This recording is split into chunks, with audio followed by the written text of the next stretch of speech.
Is it sane? Is it possible? Still I ask myself, are we, am I? In our game, it's not logical, but you contemplate, are we, am I?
Hello, everybody. We are alive. Second time this week. So excited. Listen, it's our second stream of 2026. Hayden has joined us today. So producer Hayden, the stats god, as a part of the whole thing today. Say hi. But by the way, Hayden, who do we have doing who's doing the chat today? Is it you? It's Rob Malloy doing the chat. The family's back together. And listen, Daddy Justin, who is kind of the big deal around here. He's away, so the kids will play. We'll have some fun. We'll get a little edgy. We'll be three edgelords as we are known to be. Hi everybody. What else? I just want to say I love that everybody's in early. I want to do a big shout out to the Manual 8825 and Sly Kitsune, who are SDP VIP members as of today. So welcome. We're pumped. We're excited to have you. I'm kind of excited for this game because the Leafs are on a hot streak, so that kind of makes the streams more fun. And it really is their first legitimate hot streak of the season. It only took 3 months, but the Philadelphia Flyers are always kind of a snarly team, but they've had a weird year, right? Like Trevor Zegras has been great. They just signed Christian Dvorak to that really long-term deal. I know Flyers fans were kind of split on that one, but Denver Barkey, by the way, is playing. Hayden and I were talking about that. Apparently, Hayden has a family connection to Denver Barkey. He's going to be the second line left winger, along with Couturier and Owen Tippett on that second line. Matvei Michkov, I've been paying particular attention to because he is on my fantasy team, and I drafted him high, and boy, he makes me sad.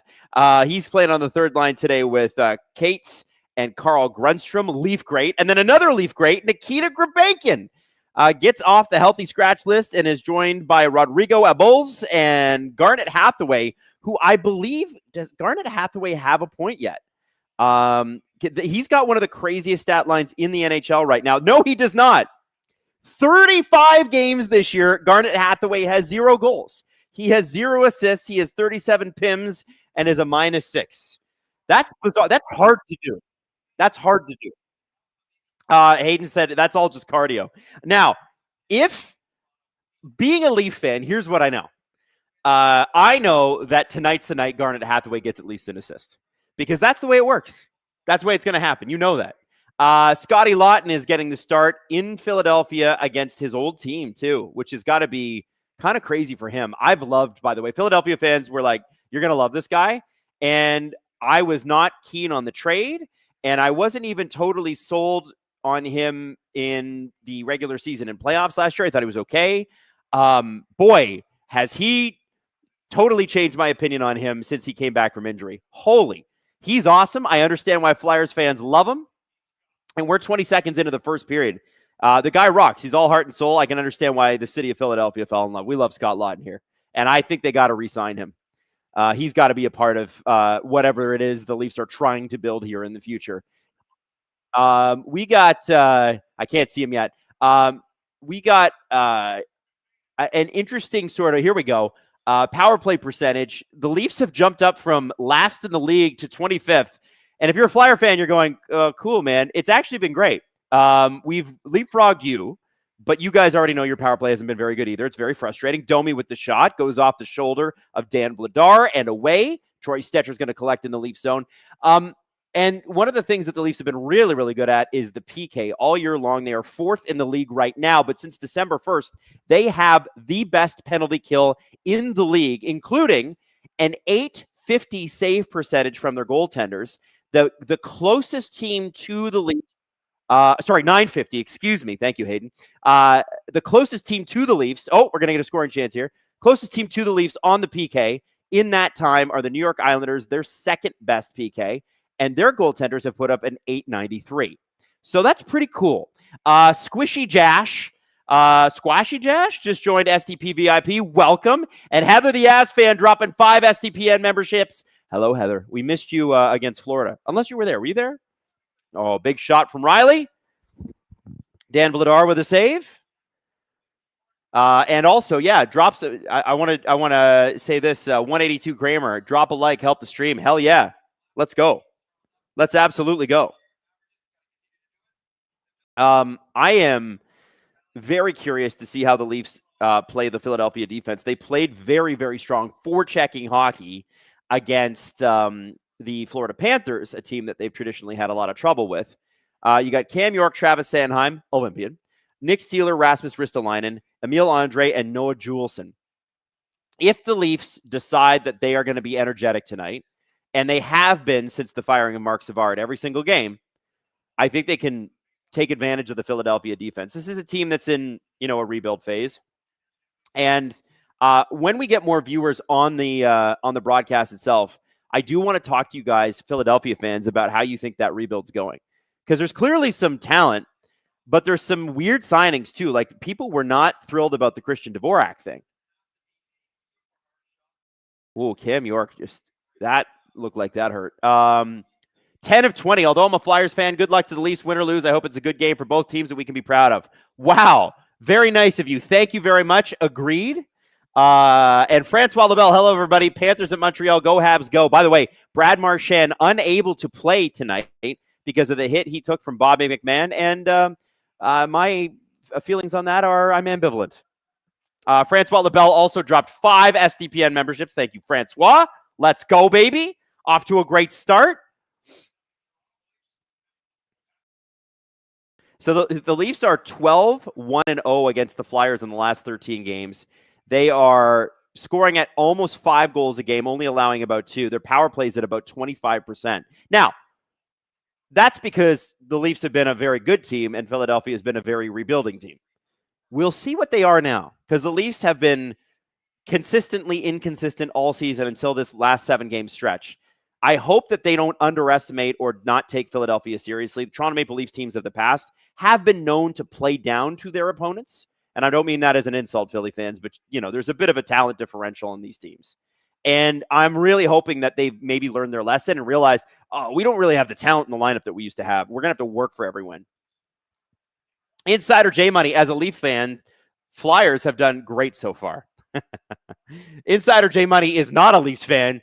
That would be a Flyers fan.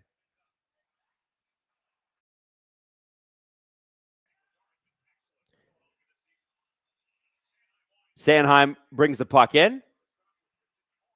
Pickleball Pat says, I think the Leafs have had 3 shots, but I'm seeing 0 on the board. Yeah, they just added them now. Sometimes what happens because of the betting stuff is that the NHL needs to verify that they were actual shots. You'll see the shot counters change all the time. Just because they got to go back, review, because a lot of people will bet a few bucks on like the over and the under and all that. One thing I want to look out for tonight too is I want to look out for what Morgan Rielly does. He has had, even with the Leafs being very good in the last few games, I'm not like overstating this, he's been questionable. But with Brandon Carlo back, we're hoping that kind of changes and that it allows him, as Craig Berube says, to do his thing a little more. And he's been on the ice, I think, for the most 5-on-5 goals of any defenseman this year or something like that. Some crazy stat that I think Kevin Papetti posted.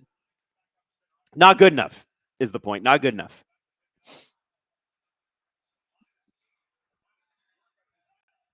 Ron Enton says, thoughts on the news out of Ottawa. Though not necessarily news. That's rumor at this point. So I have no real thoughts on it until something like that is confirmed. One thing that I am very much not interested in is players and their personal lives. You guys go in, as long as you're good to people, you go do whatever you want in your personal lives.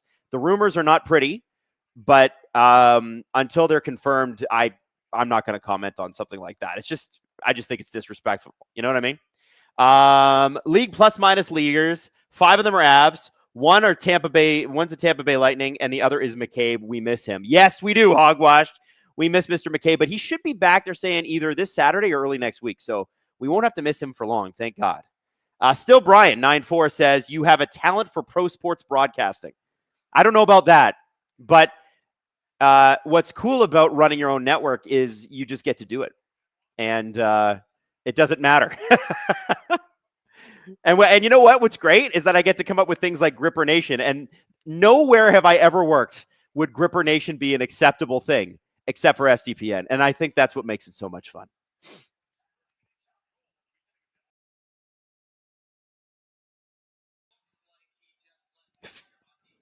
Five minutes into the first period, by the way.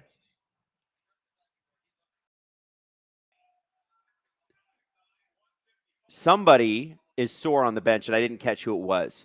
I can hear Mike Johnson sort of talking about it. Francois Labelle updating us on the Habs game, and the Habs are already up 1-0. Good. Beat the Panthers. Everybody hates the Panthers. You know what's funny, though, is that we got some great Panthers fans that are here every chat. It's the way the Panthers play on the ice. It ain't the fans.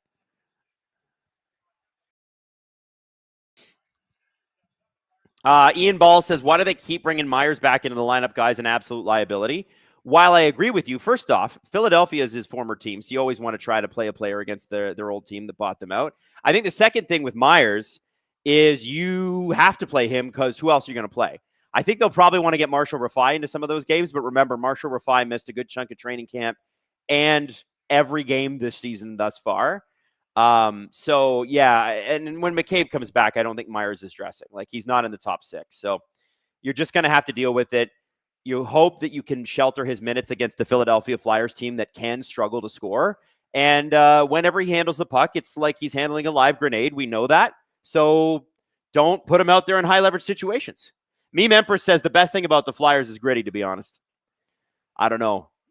Gritty is pretty awesome. But there's some good talent in this team. And also, you could tell Trevor Zegras just loves being a Flyer. And you could tell Flyers fans love Trevor Zegras. I loved that celly the other night. Him just like picking up the phone and hanging up with the Ducks. Woo! It was beautiful. That was a beautiful celly. Orange Joe says, is the Panettone from last episode still in the building? It is not. Thank God. Yuck. That was the worst. Man, those things are just not good. Like, I'm just not even going to pretend anymore. Panettone is not good. I ate it. Not good.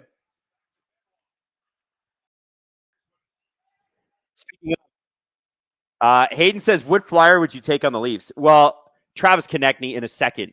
And I remember when the Leafs decided to draft, who was it that they drafted instead of Travis Konechny? Was it Travis Dermott or was that Alex DeBrincat's year? There was a year where they could have had DeBrincat and they took Dermott, and then there was another one where they could have had somebody. They could have had Konechny and they took someone else. I love Travis. Oh, here we go. We got a breakaway. Score! And you can see just the frustration from Denver Barkey there. Had a beautiful opportunity, and I think that was off the shoulder of Dennis Hildeby. Denver Barkey, who producer Hayden knows. If producer Hayden was actually was hoping for that to go in, that's because he's a Wild fan and he doesn't care what happens in this game. Hayden says he's surprised I would take Konechny over Sanheim. I think it's because Sanheim's spectacular. Like, I'm not hating on Sanheim. I think because I love the way Travis Konechny plays, and I just kind of have a man crush on him. Like, what a dick. And I mean that in the most complimentary way. What a dick. And the way that Nick Robertson's starting to play, the way that Bobby McMahon is starting to play, the way that Matthew Nyes sometimes plays, you know, that dickish sort of FU, that's Travis Konechny on a bad day. And I just would love to bring him in and have that rub off on the rest of the Toronto Maple Leafs. But he is so Philadelphia, right? Like, he fits what the Flyers should be, their brand. Because, like, nobody wants to, like, listen, I want to see the Flyers successful again. You want to see them scoring goals and being exciting or whatever. But if the Philadelphia Flyers are anything but the Broad Street Bullies, what are we doing here? They got a brand. They got to be big and tough and mean and scary. And they got to represent Philadelphia, which is not a city, like, people are not, Philadelphia, they're not afraid to tell you what they think, right? If you're a stranger, they don't care. That's the Philadelphia Flyers team I want to see when they eventually are able to fully realize this rebuild. And so Travis Konechny fits that perfectly, and they'll never trade him. But damn, that's a guy I'd love to have. Travis Sanheim would be a close second. Still, Brian says, you're starting to have a lot of man crushes, Adam. You betcha. Scott Lawton, man crush. Travis Konechny, man crush. Robert Bett says, gritty hockey is beautiful to watch if played right. It is. And Scott Lawton's getting a standing ovation, as he should, from Flyers fans. Man, when Flyers fans love you, they love you forever. But don't get on the wrong side of Flyers fans. I think Eric Lindros knows a thing or two about that. Although I don't know if that was entirely fair. I think that might have been Bobby Clark, you know, spinning the narrative a little bit. Cutter Gauthier knows what that feels like. And there are players on other teams, specifically, like, remember when the Flyers and Blackhawks used to play, the chirps for Patrick Kane would be insane in the mid-2010s. Oh, my God. Absolute, like, just vicious. Philly's a good chirp city, and they can get the whole crowd into it. I've heard that if you go to a Flyers game, you're probably okay to wear, like, if you go, like, wearing a Leafs jersey, you're probably okay in the lower sections, but you're going to hear it all game if you're in the second bowl, which I think is awesome. Francois Labelle, I also don't like panettone. It's got to decide whether it's cake or bread. It also needs to decide to taste good. I don't know where Italy went wrong with their desserts, but their desserts are very questionable. They have the best starters and the best main dishes in the world. Why do we miss the boat with desserts? Oh, big hit on Easton Cowan there. Holy moly. That was Noah Juleson just rubbing his face into the boards, but Cowan's right back up. Little slashes going back and forth between the two of them. Cowan's got the puck right now at the hash marks. He's going to pass, shot, and it's a nice little redirection by Nick Waugh, who's been on fire lately. 5 points in 5 games. Robertson out to Waugh. This third line's been feeling themselves. Robertson, Waugh, and Morgan Riley did not see that puck. He could have grabbed it. This is not good. Konechny over, and they just miss. Konechny with the puck behind the net again. You're seeing why I love this guy, right?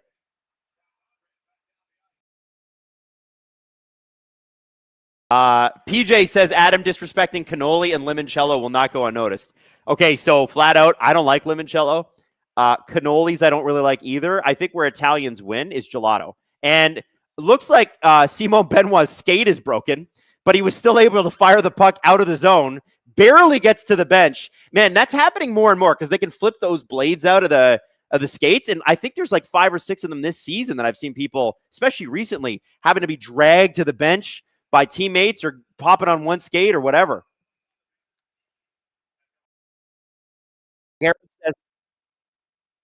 Gareth says, Adam, your pronunciation is terrible. Well, oh well. I mean, tiramisu, biscotti, bruschetta. I knew an Italian person very, very well, directly from Italy. Not these fake North American Italians. I'm just kidding. I'm just chirping. And one thing that really drove him nuts was when people called it bruschetta. It's like he would say, it's not a bruschetta, it's bruschetta. Bruschetta. So when waitresses and waiters would be like, do you want some bruschetta to start? He'd be like, you could just see the steam coming out of his ears.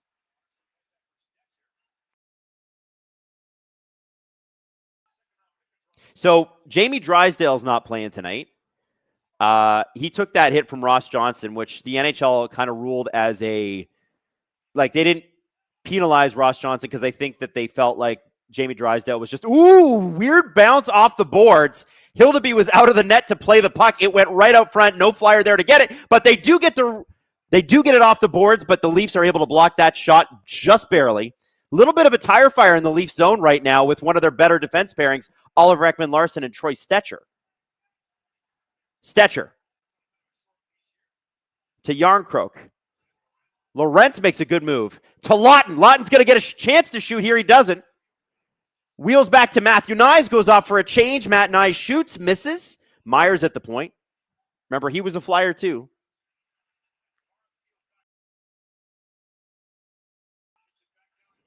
Nyes out front.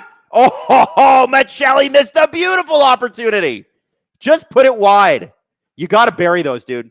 Even if the goalie stops, you got to put them on the net. You got to make them use their pads. You can't be 4 feet away from the net and miss the net. You can't. Machelli's been very good since he's been back, by the way, too. Oh, Machelli falls, gets it, tries to get it out front. Nobody there except for a Flyers defenseman. Maybe not what he was going for.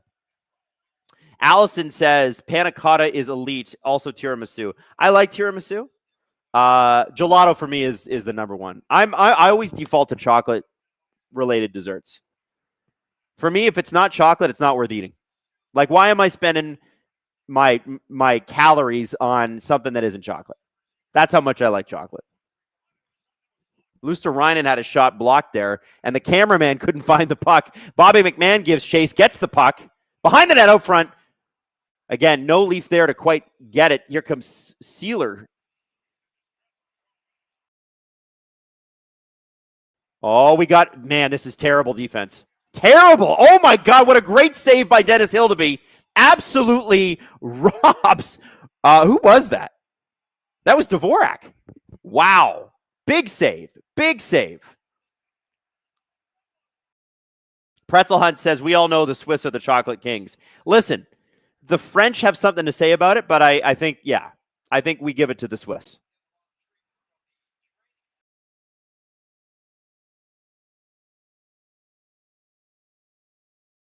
Waugh gives chase in the Flyers zone. Flyers doing a really good job of not letting the Leafs set up pressure 5-on-5. Obviously, we haven't seen any penalties in this game. There's been some good hits. Everything's been pretty clean. Puck is out, but the Flyers are not. Oh, Matthews is tight. Looking sore there. I hope he's okay. That would really suck. We really don't need him going down. And Dvorak literally had the puck go off him, and he missed by a couple of inches. Just couldn't get a stick on it. He was wide open though. I feel like there's a desperate need from the Toronto Maple Leafs here to start and create a cycle, because what happens is when you have a team like the Leafs who are starting to feel themselves, you got to keep that momentum going. The Leafs have had zero confidence all year. Flyers are doing a really good job of going, we got the puck, we're getting it out. Got the puck, we're getting it out. Got the puck, we're getting it out. Oh, people are saying Belgian chocolate's better than Swiss, huh? You know what's so funny? Sometimes when you go traveling, you don't even realize like the little rivalries that different countries have. And it's sort of like, Ontario versus Quebec. Although I don't think those rivalries are as serious as they sort of used to be. But when you go to, I went to the Netherlands this summer, and if you ask a Dutch person, they're going to tell you, you don't even need to see Belgium. Like, you don't need to go to Antwerp. You don't need that. You stay right here, go to The Hague, go to Rotterdam, and by the way, our chocolate's better too. The Dutch will tell you that. I don't know if it's true, but the Dutch will tell you that. Somebody just said Dubai chocolate is awful, and they're right. That whatever the green flecks are in it, I'm like, ugh, no thanks. Callan Bar, ever had Finnish chocolate? Dark horse contender for best chocolate? I never have. But if it is dark chocolate itself, because I love dark chocolate, that is the elite chocolate. White chocolate is not real chocolate. Stay away from me with that monstrous creation that you're selling me bullshit on. White chocolate is the... What do I even say? White chocolate is a liar. That's what I'm going to say. It's a liar. It's not white. It's not chocolate. It is white. It's not chocolate.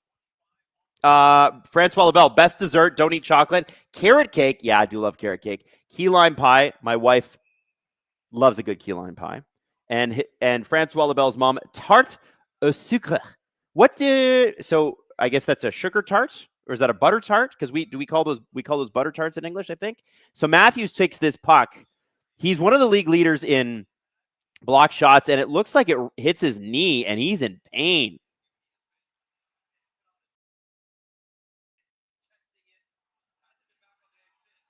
He hasn't played since taking that puck off the side of the knee. I wonder if it's one of those deep bone bruises that are just brutal. Matthews he's been beaten up this year. I'm not sure if he came into this season hurt, but he, missed a couple of games with the looks like Simon Benoit struggling with his skates out there too. Hayden, I don't know if you saw that. Did you see that weird stride he took? Is that those blades coming out again? Is it?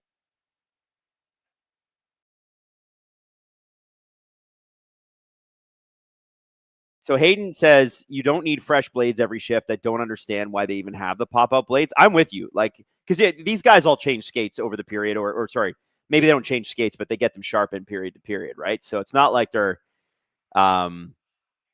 I don't know. It's a bizarre thing. Whatever it is, the mechanism isn't holding anymore. But I think Benoit was struggling there again. Meme Empress says, fun fact, if a candy doesn't specify milk or dark chocolate, it's not made with chocolate at all. Yeah. You know what's crazy? Most of the chocolate bars that you eat are not chocolate. So I've gone out of my way now to like find real chocolate. I'm not even kidding. Like I would. Jeff Ely says, who here likes After Eights? Oh, who doesn't love an After Eight? Nice cold glass of water afterwards. Oscar says, what's up, Adam? I've been following hockey for a year plus, and I love the Leafs. Oh, you poor thing. You've been following hockey for a year, and you already love the Leafs. Oh.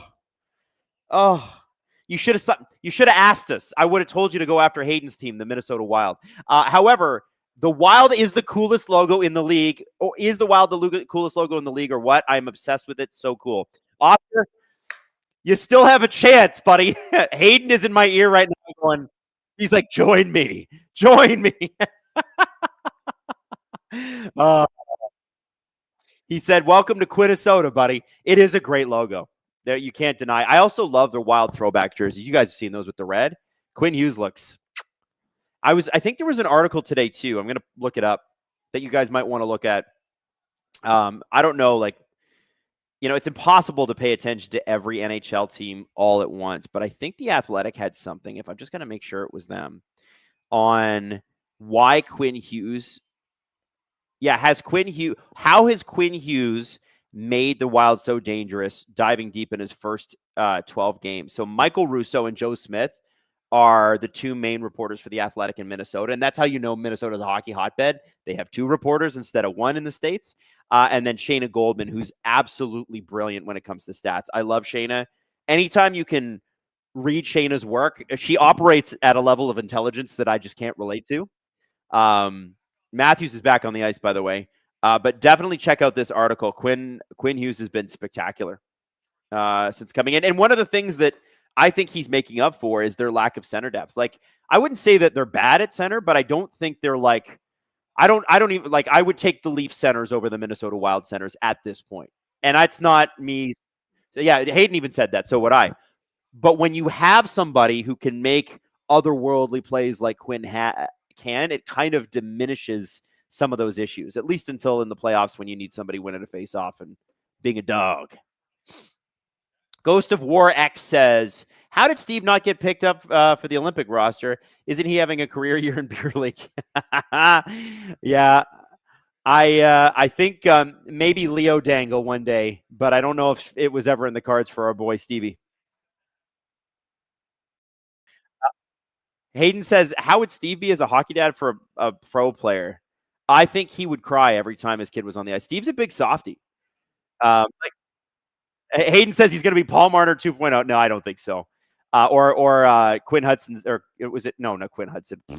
Cole Hudson? Well, yeah, that's Cole Hudson. The Hudson kids. Oh, here comes Matthews. He's on the ice. He takes a shot. Looked a little bit like he was under some labor there, but he's got the puck behind the net. All right. 2 Flyers on him. Still does the cutback. Keeps the puck out front. Robertson can't hold it. Flyers are all over him. That was Dvorak. Matthews is going to change again. I hope he can stay on the ice. Yeah, I think Steve Dangle would just be one of those dads that just is a big softie and cries all the time. Like, the Steve Dangle from, the LFRs where he's yelling and that sort of thing. He's a passionate guy, but he's a loving guy and a very loyal guy. And I think he would be, I don't know that, I don't know that he'd make it through the game without crying at least like 10 times if his kid played in the NHL. Dan, if his kid made it to junior, he'd be crying every game. Aiden says, just pray Leo's not a goalie. Apparently he likes goalie. It's pretty expensive, though. Oh, big hit behind the net. Scoring opportunity for the Leafs. Myers is the only one back as Robertson misses it. Waugh to Nyes. Nyes back to Waugh at the hash marks. Back to Nyes. Nyes kind of fumbles the puck, but he comes back up with it. He was using his frame.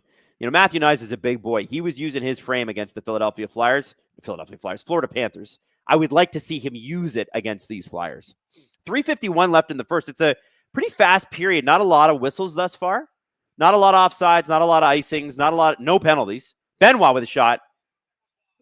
Shot went wide. Vladar saw it the whole way anyway. Lee, Detroit, Michigan says, warning, do not let your child become a goalie. I can't even imagine the cost.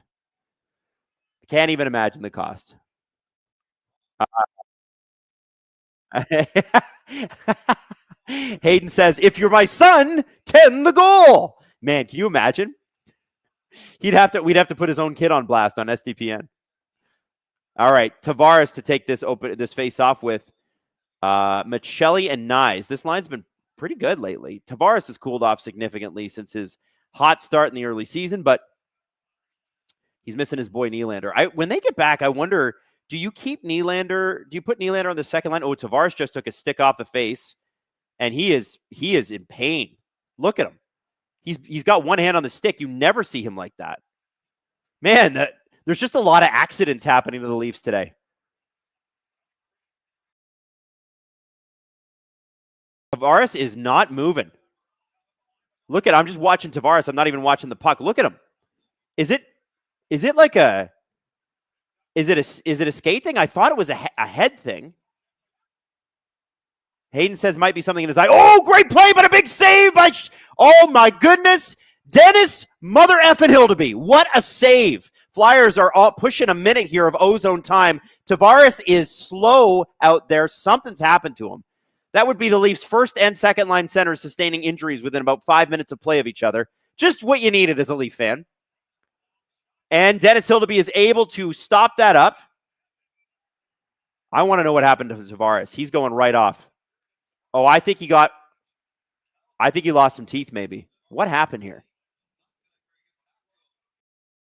Oh, Myers' stick smacked him right in the side of the face. Look at that. Oh. Ooh. You could tell, like, Tavares is a dog, right? Like, he does not stop for anything. That's how you know he's in pain. Ooh. Meme Emperor says, Suns team's dad reactions. Leo, you're doing great, but also you're a goaltender. 10 the goal. That would be funny. Shots are 6-all. 2:10 left in the period. Flyers have really poured it on here in the last few minutes. Leafs had a few great shifts, but I really, Philadelphia's done a great job of stopping them from getting set up. Oh, another big save by Hildeby through traffic this time, and a stick breaks, which definitely was there to redirect it. And I believe that was Scott Laughton's stick. Laughton going to the bench to get it. Leafs down a man until he gets one. He's back on the ice, or back in the play, I guess. Flyers already a full minute up in total ozone possession this period, most of that coming in the last couple of minutes. Toronto's just not playing good defense right now. Like, not, for whatever reason, unable. They look like they're standing still. That Cates line really kept their feet moving.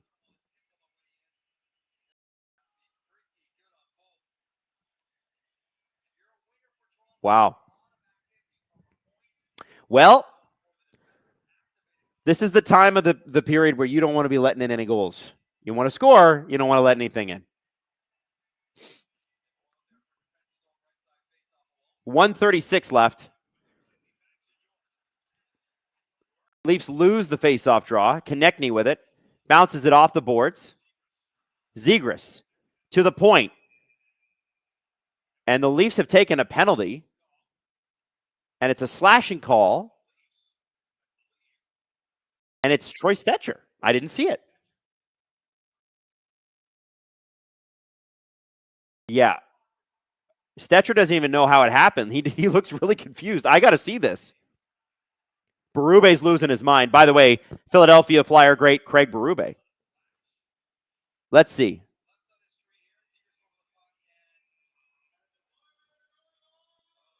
Yeah. Yeah, that's a slash. Yeah, he hit him in the gloves.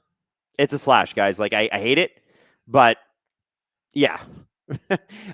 Mike Johnson said it. I think it looks worse than it was, but they don't call that penalty based on how hard your slash was. They call it based on, is it a slash? It was a slash.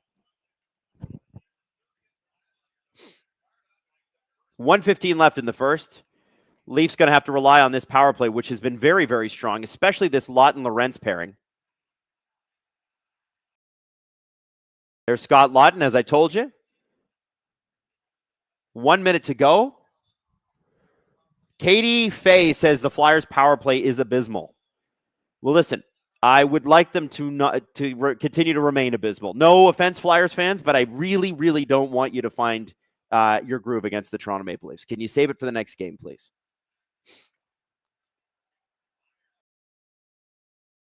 Puck in along the boards. Myers is out there. I'm surprised they put Philip Myers out there.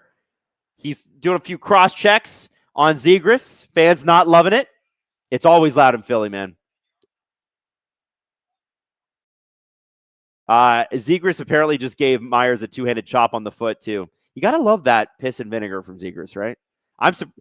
He's got to be careful. You don't want to be called on the thing on that. Oh, Laughton with another. Oh, I love Scott Laughton so much. Did you guys see that poke check along the boards? Oh, this man. How do we clone this man?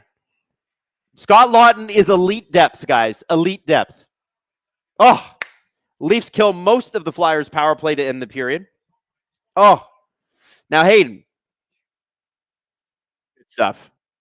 Now, I don't know if you guys know this, but SDPN, the Peterborough Petes, and the OHL are working together. And next week, we're going to be hanging out for the Top Prospects game. So tonight, I'm going to play a couple of clips from players that you maybe do not know about now, but you come join us in Peterborough, and you'll get to see them in person. The first one is Ethan Belches. He is a Windsor Spitfire forward. He's got 38, or he had 38 points last year in 56 games, 36 and 33 this season. Have a look at some of these highlights. This is a player who you got to keep an eye on. Look at that beautiful backhand. Just outrageous, disgusting stuff. And what's so cool about the OHL is oftentimes, unless you're like a world-beating player, you develop in your second and third year. And he's one of those guys. Look at this face-off. Spinorama, shot, high, beautiful. And he's a big boy as well. 6'5", 226 pounds. Oh, my God. And I think that's the thing, right? You use your size. And in a league like this, the OHL, you can. He's also got a nice ripping shot. Look at that. Woo! Through traffic. Goalie does not see that, but it is laser fast, top corner kind of shit. This is a guy that keep an eye on. And remember, we've shown you on the SDP that we have the Connor McDavid trophy. It's got the big 97 on it. There's an East Coast or Eastern Conference, not East Coast, Eastern Conference, Western Conference MVP. So there's 2 Connor McDavid trophy winners every year. And Ethan might be one of those guys. We're going to profile a few other guys as the game goes on. But absolutely come hang out with us. Next Tuesday and next Wednesday, we're going to be doing 2 live shows in Peterborough. We're going to have Brian Crawford, the commissioner of the OHL, on Wednesday. And Steve, as in Steve Dangle podcast, Steve, LFR Steve Dangle, is going to be doing the in-arena hosting for this event, which is going to be pretty cool because that's a bit of a throwback to the days when he used to do Mississauga Steelheads games. Very excited about that. Anyway. Somebody asked, why does McDavid have a trophy named after him? Because he's one of the, well, first off, he's one of the greatest players to ever play in the OHL. He was in Erie Otter. Yeah. Yeah. You know what? I'll tell you why. I'll tell you why. People are like, oh, well, he hasn't won a cup at the NHL level. Do you know what he did in the OHL? So his first season in the OHL, 66 points in 63 games. It's pretty good. Remember, he's underage, was not drafted until the next season, where in 56 games, he had 99 points. And then his third season, the one where he got drafted by the Edmonton Oilers, he played 47 games. And I remember this because he broke his hand in a fight. Can you believe that? He broke his hand in a fight, so he didn't play the full season. In the 47 games he played, he had 44 goals and 76 assists for 120 points. That's just shy of 3 points a game. And then in the playoffs, get this, they go all the way to the Memorial Cup final. They did lose to Oshawa. But he played 20 games in the playoffs, 21 goals, 28 assists for 49 points in 20 games. That's why Connor McDavid has a trophy in the OHL named after him. One of the greatest junior players of all time. Outrageous. Outrageously good. Anyway, Hayden, what are we doing for the intermission clip? Okay, we're going to do some Team Canada snubs here, and we'll play that, and then I'm going to come back and meet you guys for the beginning of the second period. We have the rosters, right? We know what they are. We know who's on them, and I can pull them up if you want. But what I wanted to ask you freestyle it is about, guess.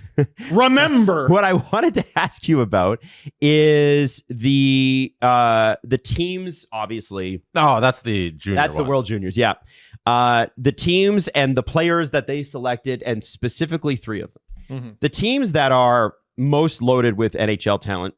Top 3 are Canada, United States, and Sweden. I would put Finland in there. Without Sasha Barkov, there's probably not going to be a fit here for what we're talking about. What I want to talk about is snubs, because we have, I'm sure you saw ad nauseum the amount of, takes and that sort of thing. And I think sometimes when you've got like a week to think about something, you think about it, you sleep on it. Everybody wants that instant reaction. But now here we are about a week later, and we know what this team looks like for Team Canada. If you were to say, hey, I'm a general manager, which Jesse used to be, and I would have done it differently, here's how I would have done it. Who's the one snub from Team Canada that you think is maybe not egregious, but somebody that you've been like, I would have gone with this person instead? I don't know if it's so much I would have gone with this person instead, but I was shocked they left Sam Bennett off. Shocked. He just won the Conn Smythe Trophy, right? So Jordan Binnington is on this team because he's having a good season? Well, no. No, you can't keep jumping around. You keep it to Sam Bennett. No. That's I understand your point. Oh, yeah. I was gonna say the same thing. All right. He's on this team because he's having a good season? No, he's not. No. Mhm. He was on the Four Nations team because he was having a good season? No, he's not. No. He's got pictures of Doug Armstrong. Well, he was on the team. Okay, that's a very important factor. The bias of his own general manager, which will come up later in conversations. But there's proof of concept of him winning in high leverage situations. Yes. They trusted him, and it looked shaky at first, and lo and behold, they were right. Sam Bennett has been an incredible playoff performer outside of last season. And then he won the Conn Smythe Trophy. And go back to the Four Nation Face-Off final. Who tied the game? Yeah. Sam Bennett. Yeah. Who was, yes, a healthy scratch at times during that tournament. But of all the guys they could have taken off, because I know they wanted Suzuki, and I was surprised they took Suzuki. Not against the pick, but I was surprised they did. Well, there's some tension between him and Hockey Canada. Yes. Yeah. I guess they get along now. I was surprised that Sam Bennett was the casualty. Jesse, who do you think is most egregious in terms of snubs? Who would you put in instead? Now, I don't know if he'd even, like, if I'm doing the team strictly based on who's the best and who's playing the best and who fits the best as a team, I'm not even sure if he'd make the roster, but he might be a healthy scratch, and I think he deserves to be there as a healthy scratch, but I'm not sure he'd actually crack the forward group. Mm-hmm. But he wasn't even in consideration for my least favorite thing that happens with these teams, and that is the political game that these people who run these national teams always play with these players. Connor Bedard was never allowed to be on this team, regardless of how good or bad his season was. And his season was very good. He was amongst the league leaders in goal scoring when he went out for injury, and he had a fantastic year. And I get the people talk about his defensive deficiencies, but they have people for that. He's a great goal scorer. And Doug Armstrong said the quiet part out loud when he was asked about whether Bedard was considered for the team before he got injured. And he said no, in short words. He said no, because Bedard didn't do enough so far this season. But if we're looking at where he was in comparison to Celebrini, like, they were right there. And because Bedard decided to poo-poo the World Championships last season and not go over and play with that squad and decide to get healthy for this upcoming season because he wasn't happy with where his game was at ending last season, Team Canada said, you're on our no-fly list. Which sucks. And that's bullshit. And they do this with the damn kids at the World Juniors all the time. Every kid who goes to the NCAA, you're on the blacklist for Team Canada. And now they're doing it with these kids at the kids, because Bedard still is a kid, but these men at the professional level, whereas you're not doing enough for Team Canada, so we're not even going to consider you. And I think that's disgusting. That's why I'm calling it the biggest. Well, that's why Suzuki was maybe not going to be on the exactly. team. Team Canada played it so much. Team Canada, by the way, is not held to that standard. Like, their management. Hey, if you come to this tournament no one really cares about it, people are gonna they care about it in Europe, but over here, we're snobs about the World Championship, frankly. It's going to help you. It didn't help John Tavares. And the much more egregious one, if we're going to go with like the future of the program and you scratch our back or I'll scratch yours and performing well, Seth Jarvis. He was What was all of last year about? when he was not named to the roster. It wasn't even a conversation. Like people weren't even bringing Bedard up or Jarvis? Jarvis, because people weren't even talking about it because they were just like, nah, he's done. So it wasn't even like on all these projected lists. But he 100% has a case to be there. Yeah, and I'm not like, would I have named him to the team personally? Probably not. If he ended up on the team because of injury, like I'd have no problem with it. Like I think at the bottom of the lineup, like the margins are so small, and it's like it's star out, star in. Sort of thing.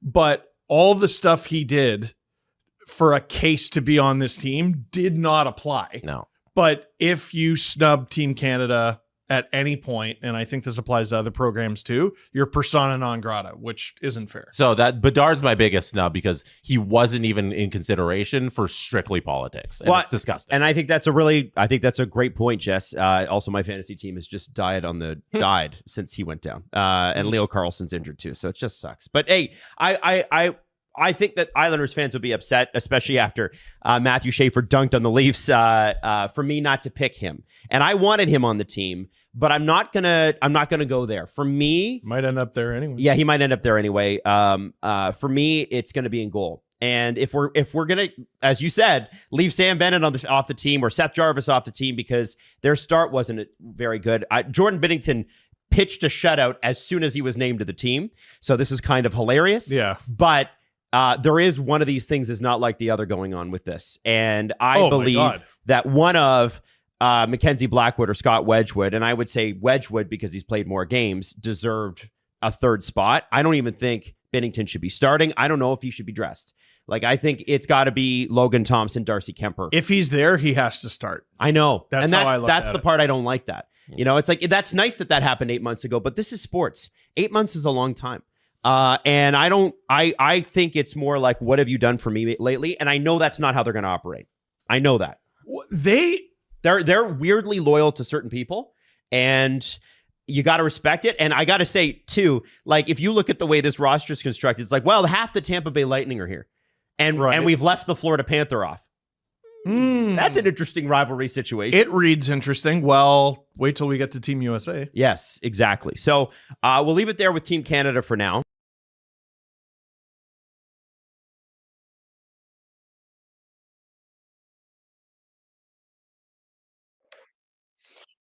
All right. So back almost for the second period.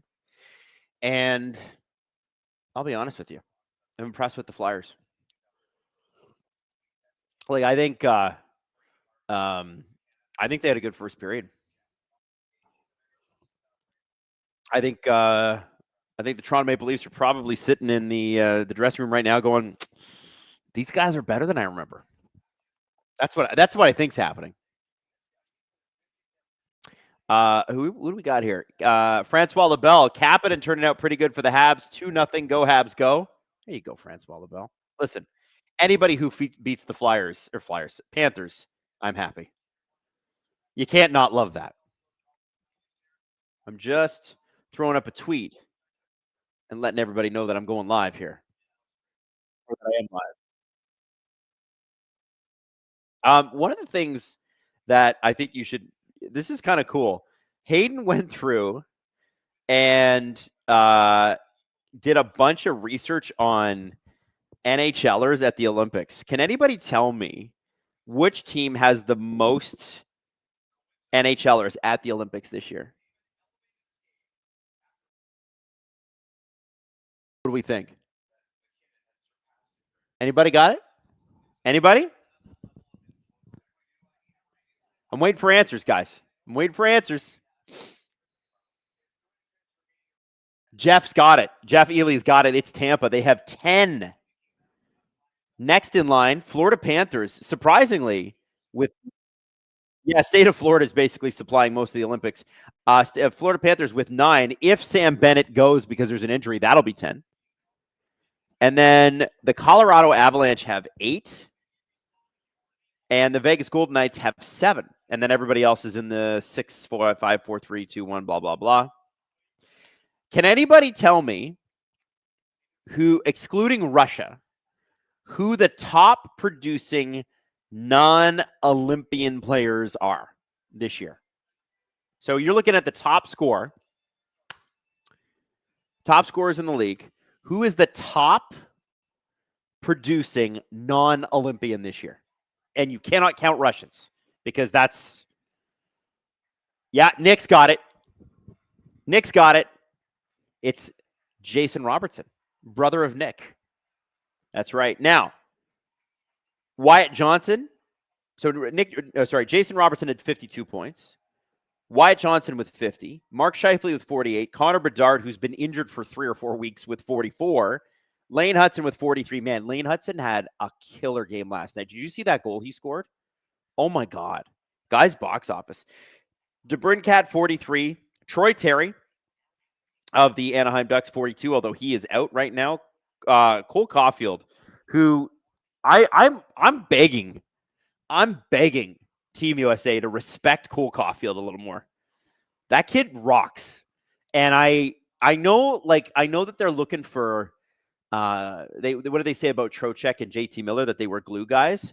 There's not a chance in hell if they lose at the Olympics, if they don't come up with anything but gold.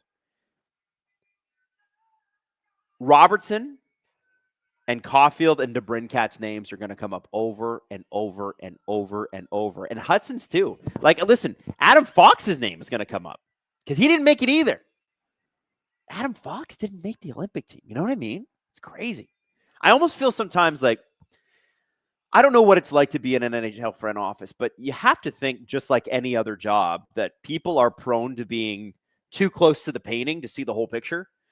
And it just feels like, and I actually am a big fan of Bill Guerin as a general manager. You look at what he's done in Minnesota, starting with the buyouts from like Ryan Suter and Zach Parise and all that stuff. Like, I think Bill Guerin's done a great job. He was also a part of he was the AGM when the Penguins won the Cups there in 2016 and 2017. This is a guy that knows winning. So you kind of have to defer to him on this, right? And I know a lot of Americans are like, I don't really want to. But you do kind of have to give him the benefit of the doubt. If it doesn't go well for Team USA at this Olympics, there's going to be a lot of chatter about those guys who are left home. Lot of chatter. Yeah, people in the chat going, Bill Guavin. People are saying Adam Fox sucks. No, Adam Fox doesn't suck. The Rangers suck. Adam Fox is still a good player. You can't convince me Adam Fox sucks. I'm sorry. I simply won't. By the way, I'm using this mug. I don't know. I showed this off on the last stream. This is a mug that keeps your coffee warm for at least an hour. So I'm testing it out again. See if it's actually working for me. But I'm pretty pumped about it. It worked last game pretty darn well. So I'm going to enjoy it again. My mom got that. Hayden says, tell them which teams are tied for the least amount of players going to the Olympics. You know what? I'm going to ask the chat. Give me 2 teams, and we're going to start the second period here. Give me 2 teams that are tied for last in players going to the Olympics. Give me one of the 2 teams. Give it to me.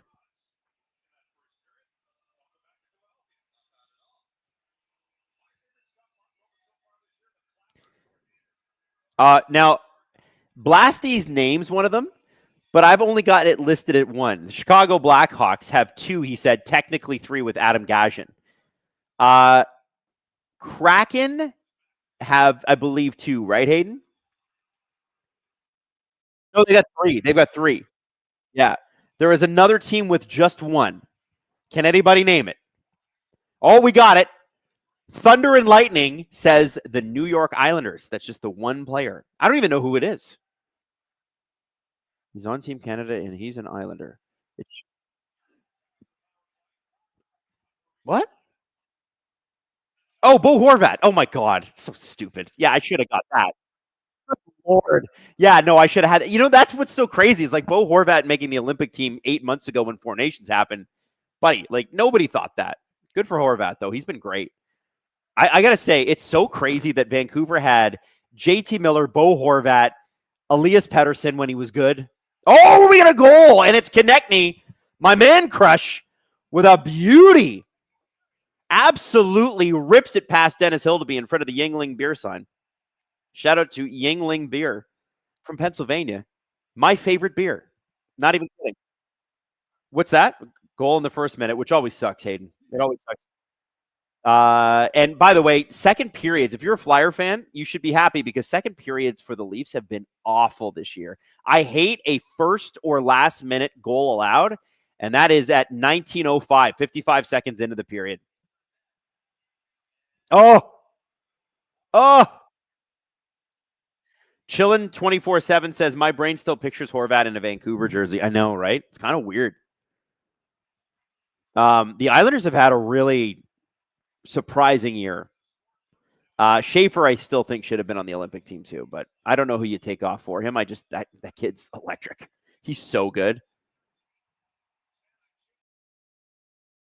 I need the Leafs to not play like a tire fire in their zone this game because they have been. They've been bad in their own zone.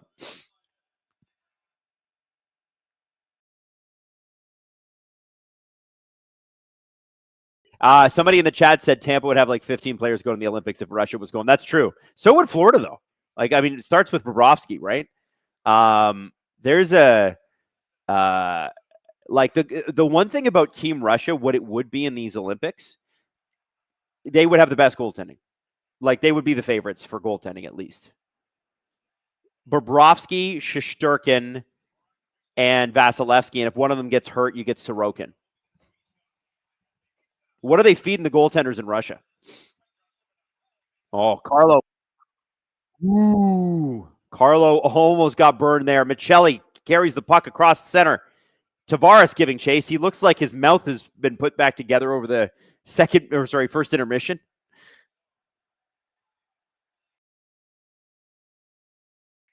Apparently, Patrick Kane is at 499 goals, going for goal 500 with Detroit tonight. We'll have to keep an eye on that. Robertson with a shot. Oh, and he just missed it. You saw that shot, though. He really rips that thing. Stetcher, shot. Oh, Nick Waugh just missed the net, too. This third line for the Leafs, watch out. They've been looking real strong.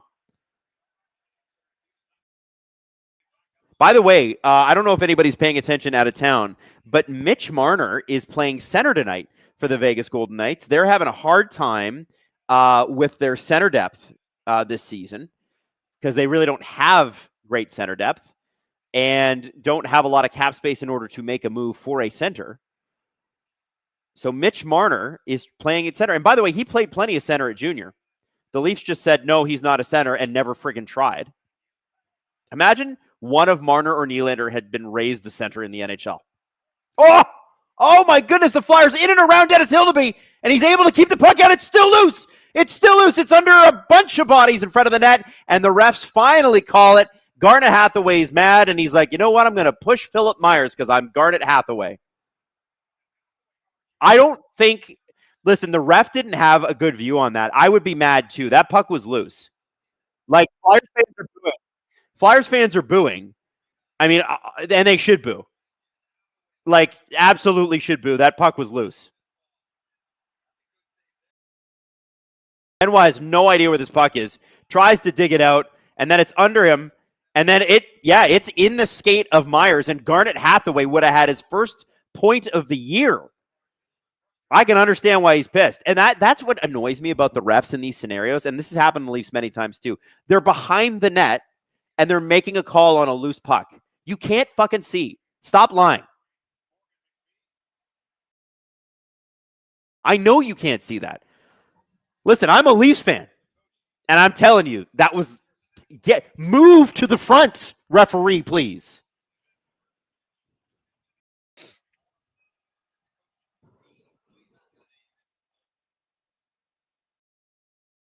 Hayden has been keeping track of the fake puck drops this game, and there was just another one there. I'm going to guess, Hayden. I'm going to say that there have been 3 fake puck drops. There have been 9 fake puck drops? Oh. Wow. Oh, my goodness. Here we go with the Leafs with the tire fire defense, and they barely are able to break it up. Great play by the Flyers there. Wide open cage. Toronto got, I didn't even see who it was. Somebody from Toronto got their stick on somebody from Philadelphia's stick. And the puck goes out. The linesman was hit in the face by either a stick or the puck.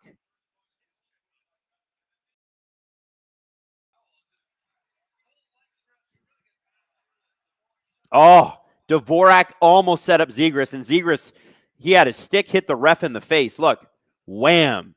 Ooh, that didn't feel good.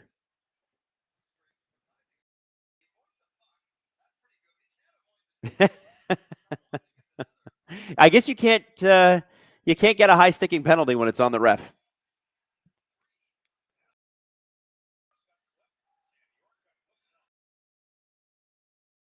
So puck's in the neutral zone. Morgan Riley collects for the Leafs as it skits in. He loses the puck. Philadelphia claims it. Mitchkoff behind the net.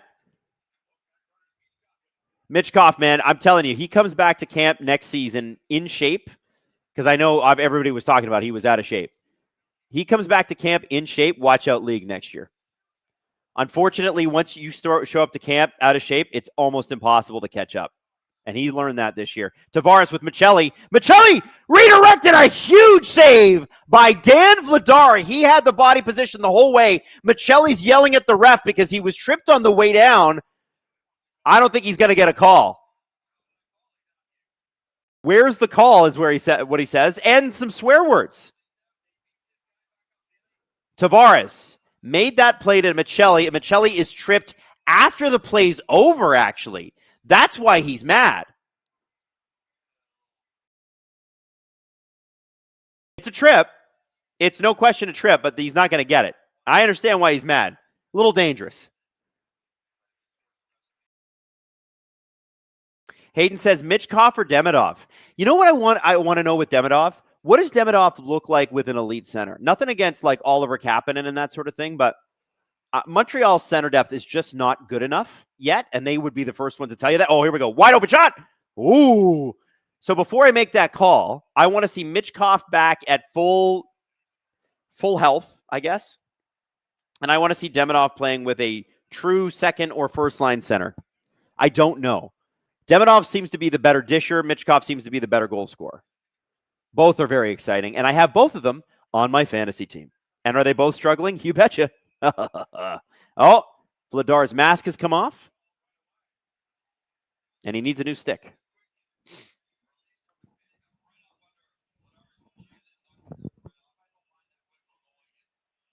All right. Ethan the Slacker says, thoughts on the Sharks-Hawks trade? Well, we know Ryan Ellis is never going to play hockey again, and we know that San Jose is in a playoff race. I think Bressois makes roughly half of what Ryan Ellis does. So I'm wondering if San Jose is looking to free up some cap space. They take the second year of, it's only a 2-year Bressois deal, I think, and he's been injured majority of the time. They need some goaltending with the Barracuda as well. Like the Barracuda's the Barracuda's goaltending has just not been good enough since Askarov obviously got to the NHL. So they need AHL goaltending. They needed the extra $2 million to maybe potentially go out and make a move. It's amazing what San Jose are doing. Like, you look at that defense core, it's Dmitry Orlov, Mario Ferrero, and just a bunch of guys. And, no disrespect to Timothy Liljegren and John Klingberg, both Leaf legends. But what are we doing here? So I think they could use some personnel.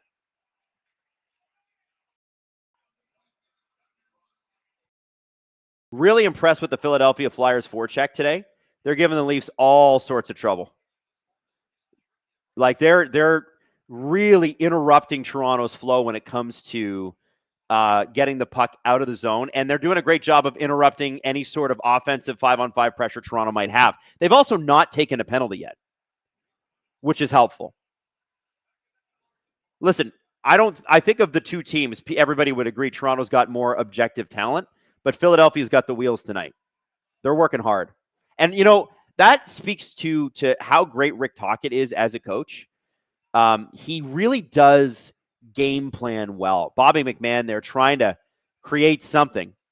Almost does against Zegras, but Zegras is able to bat that puck out. And puck is held up at the blue line by the linesman. I hate when that happens. Matthews. Domi tried to find him, but he put the puck behind him. Riley gets the puck down low. Domi on the half wall, hanging on to it, but he's being harassed, and he gives the puck to Zegras.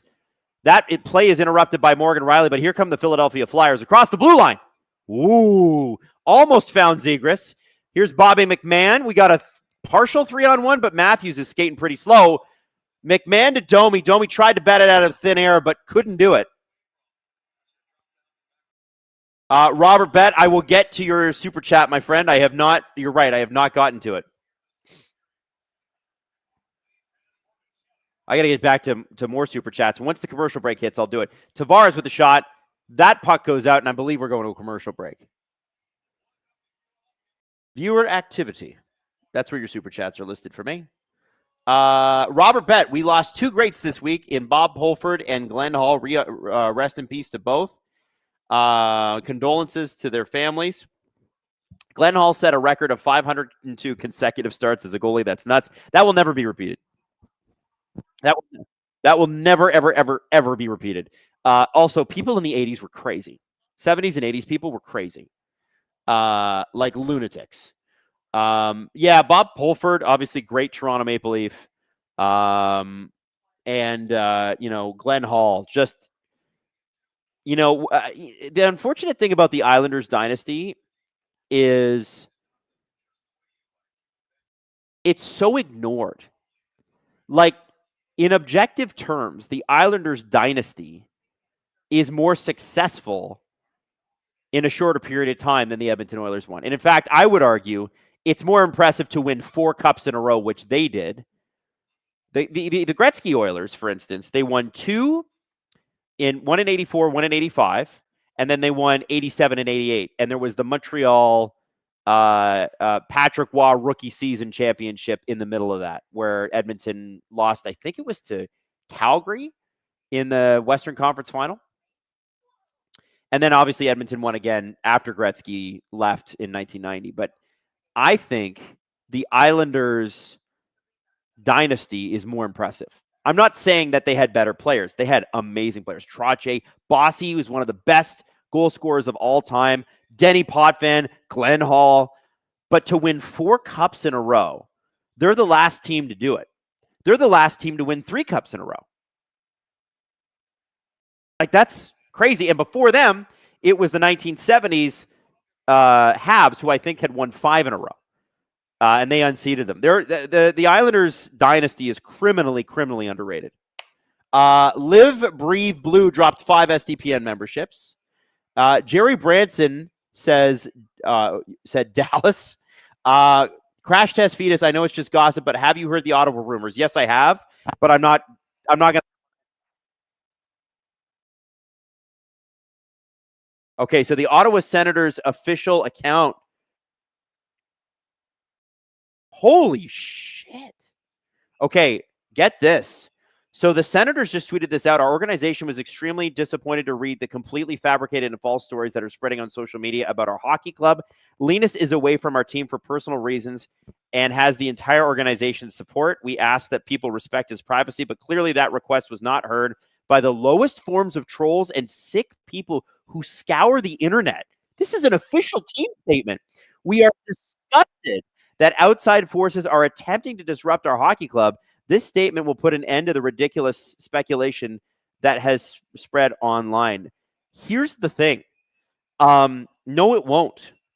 It will absolutely draw more attention to that speculation. That's a crazy statement to make, but most people before this statement went out would not have known about the Ottawa Senators rumors. And the Ottawa Senators rumors, so Hayden had to ask Rob Malloy what the tweet was about. And I'm not going to, you can look it up on the internet. I prefer not to spread it just because it's personal lives of players. It's not like a fight between guys in the dressing room. It's like personal, at home stuff. I just don't want to get into it. I just want to be respectful. Because like my job's to talk about hockey, and listen, if it's like the Jets dressing room from 2019 when they all hated each other, yeah, I'm fine to talk about that. But when we're talking about like home family lives, I just don't feel comfortable. Anyway, they probably shouldn't have said anything here. And I think this is a really bad call by Steve Staios. And if it was Steve Staios' idea, it could have been Michael Andlauer's. You don't know. But I would say that the Ottawa Senators made a huge error tonight. They could have if they had just left it, it probably goes away and goes unsubstantiated. Now, when you put out a statement like that, outlets like TSN, Sportsnet, The Athletic, ESPN, they all need to now look into it and go, what are the rumors? And they're going to publish articles about it. I just, PR 101, guys, do not put that out. Stupid. I don't know whether the rumors are true. I don't really care, to be honest. But that was dumb. That's bad. Anyway, back to the Flyers-Leafs game. Meme Empress says, I mean, it won't stop them, but Streisand effect. Anyway, 1-0 hockey game. Alex says, I didn't know you were doing a second stream this week. What a delightful happenstance. Yeah, I'm here. And we're weirdly not talking about the Leafs and Flyers because the Ottawa Senators did a silly and addressed online rumors that are unsubstantiated. Listen, there are rumors about teams all the time. What I would encourage you to do is think about why they would feel like this one was so important to address. There are rumors on rumors on rumors on rumors. You wouldn't believe the bullshit that ends up in my DMs. Do you know what I heard? Tons of shit. And some of it's true, but it's unsubstantiated. The Ottawa Senators now just gave that credence. Sorry, I'm processing this in real time. That's bad. It's bad. Not a good move.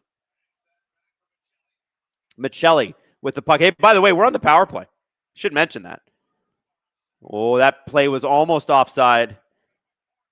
Dvorak breaks it up, and Riley's got a race for it. Ooh, and he takes a hard fall. Nice. Brings it through the neutral zone, using his speed to Matthews along the half boards. Bit of a suicide pass there, but Matthews was okay. Ekman Larson to Matthews at the top of the circle. Back to Ekman Larson at the blue line. Michelli at the top of the left circle. Looking for Matthews. Tavares moves to the front of the net. Matthews. Downloaded Tavares. Nyes open in front of the net. Puck is intercepted and bounces out to the neutral zone. Michelli. Nyes is able to keep the play alive on Travis Sanheim. 45 seconds to go on this power play. And it looks like there was a glove pass there. The play is blown dead.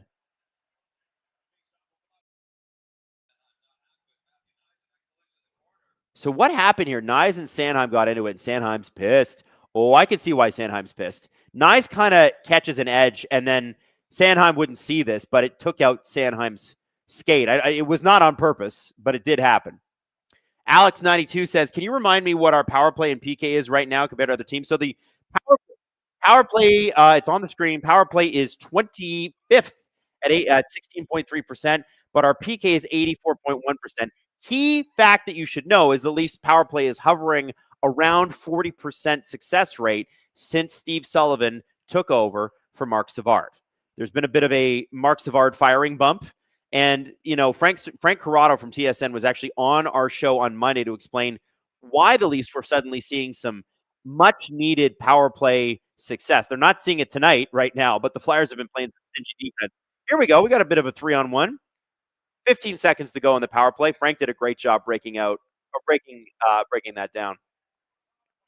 Domi to Waugh. And Vladar doesn't cover it up, but the ref blows the play dead anyway. See, it happened to the Flyers. Now it happened to the Leafs. Ref is behind the net, can't see shit, blows the play dead. Like, you can't see. Move. You have skates on. Look at it. Flyers did a great job on the PK, by the way. Great job. How the actual F are they blowing that dead? Come on, guys. You're supposed to be the best refs in the world. Unreal. Leafs have just the one shot on the power play. Stetcher grabs it at the boards. Riley, power play over, but the Leafs are still up. A man shot from Riley, and that is blocked. And we are back to 5-on-5, 9:12 left in the second period.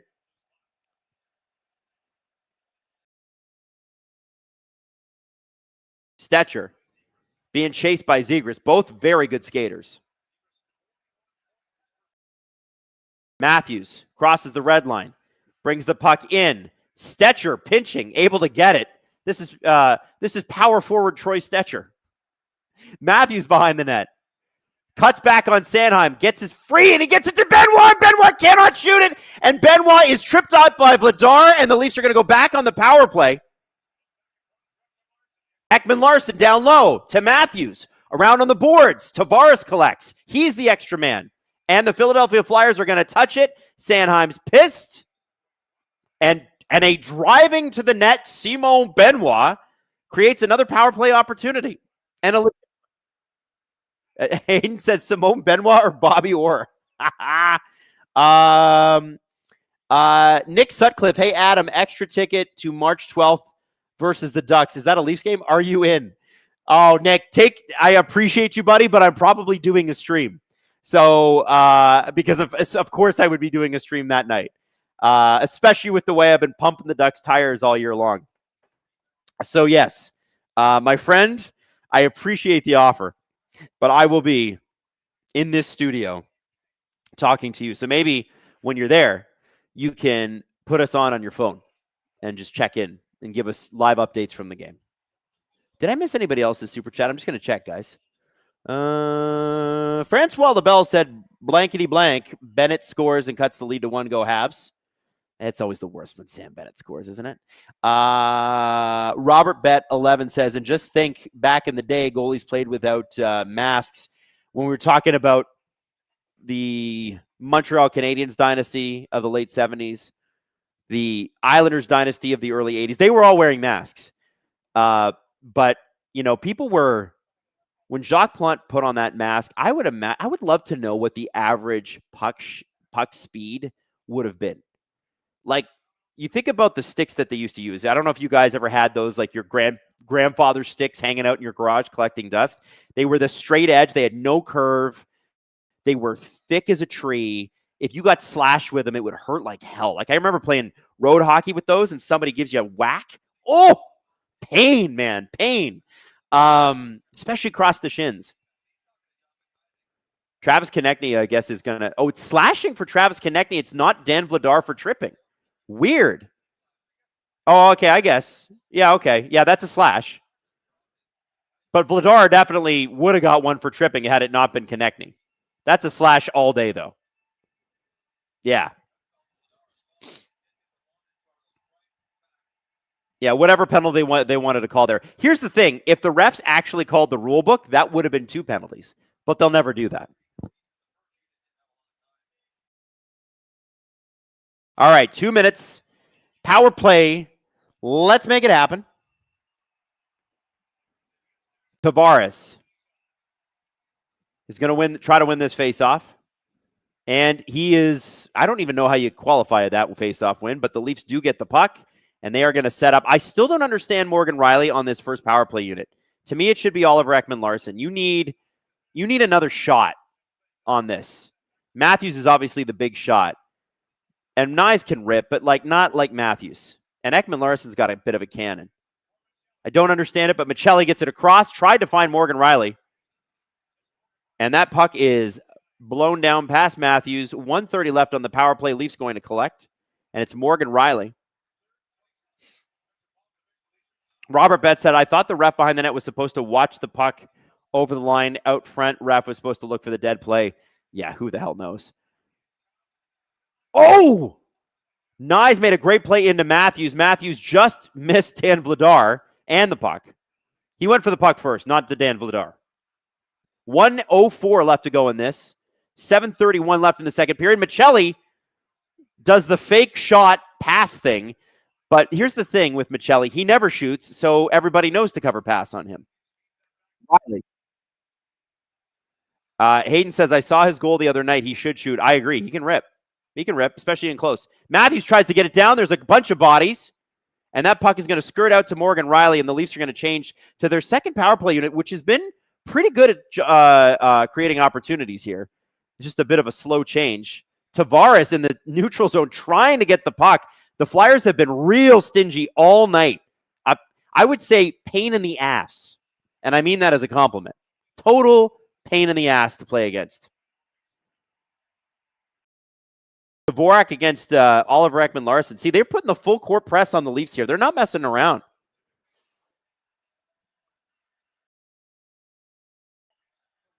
Robertson. Back to McMahon. Shot. Oh!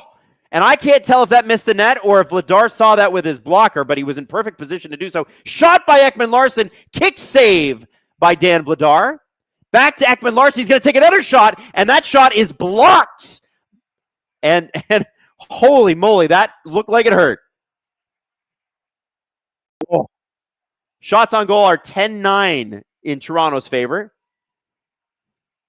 And I'm just looking up a number here. Oh, Hildeby covers. Damn. Damn you, Philadelphia. Damn. So there was Hathaway that blocked that shot, and his blade came loose. What is that, the third time today, Hayden, that's happened?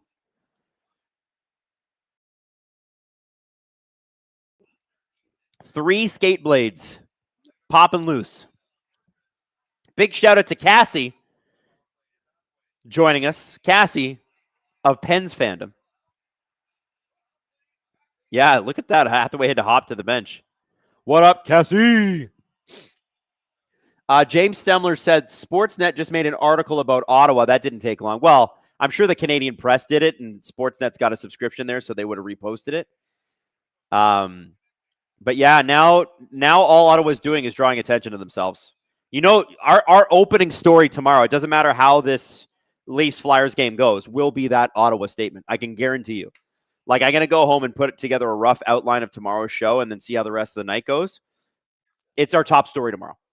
And I wouldn't even have talked about it tomorrow had the Senators not made that statement. Because before that, it's just idle Twitter gossip.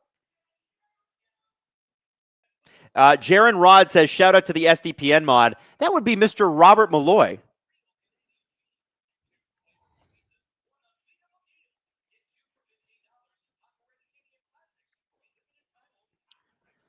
I'm just looking something up.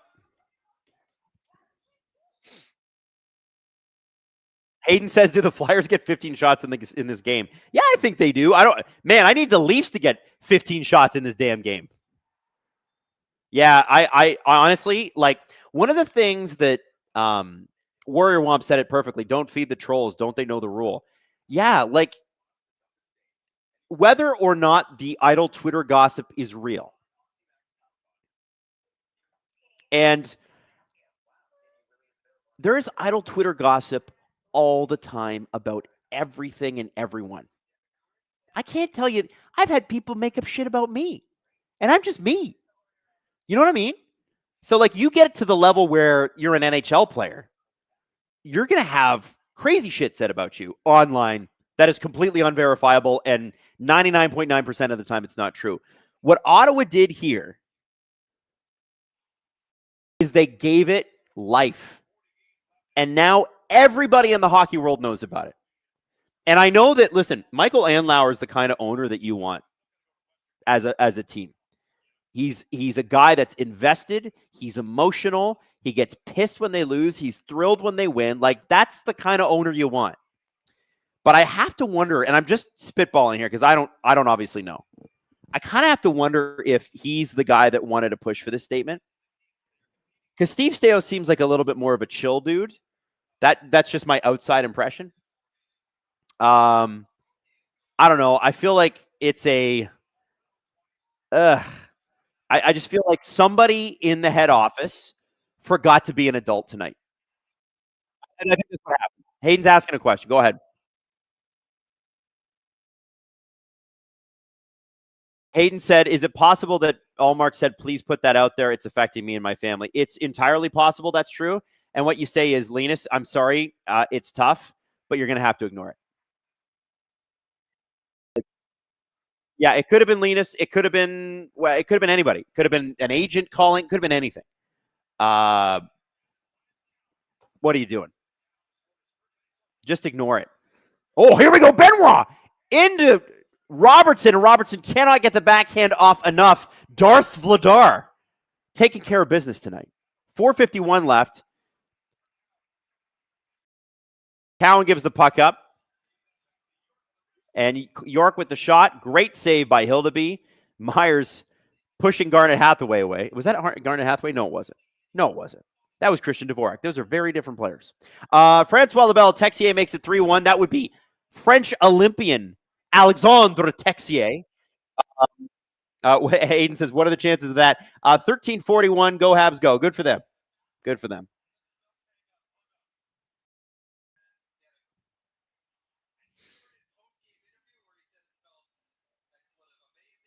Trisha says, for Ottawa to say something so quickly, it sounds like there's some truth to this. And whether or not there is, that's going to be the impression. It doesn't matter, right? When it comes to PR, what people think is reality, right? If people think there might be some fire with that smoke, then they're going to start, they'll intend to believe it. And listen, Ottawa does deny that whatever the rumors are, and I know what they are, that they're fake. It's not a good look. Sometimes, and I give the Sens credit for being a little bit more bellicose lately. They needed to be. Eugene Melnyk was the worst. But, sometimes you got to shut the hell up. And I know Michael Andlauer already put his foot in his mouth with the, remember when they were talking about the Dodonov trade and how Pierre Dorian cost them the first-round pick, and Andlauer was really pissed about it. And what he said about, he's like, I can't believe I inherited this. Oh, the ref is down and he's hurt. We got a hurt ref. Was he the one that got hit in the face, too? He's having a rough night. I think it was. Yeah, he's the same ref that got Zegras' stick in the mouth. What happened here? So Dvorak's stick's just going for the puck and he falls. Man, he fell like a sack of potatoes. That's it didn't seem like much, but I think when you've got a big hockey man with his stick in your skates, yeah, you're coming down, man.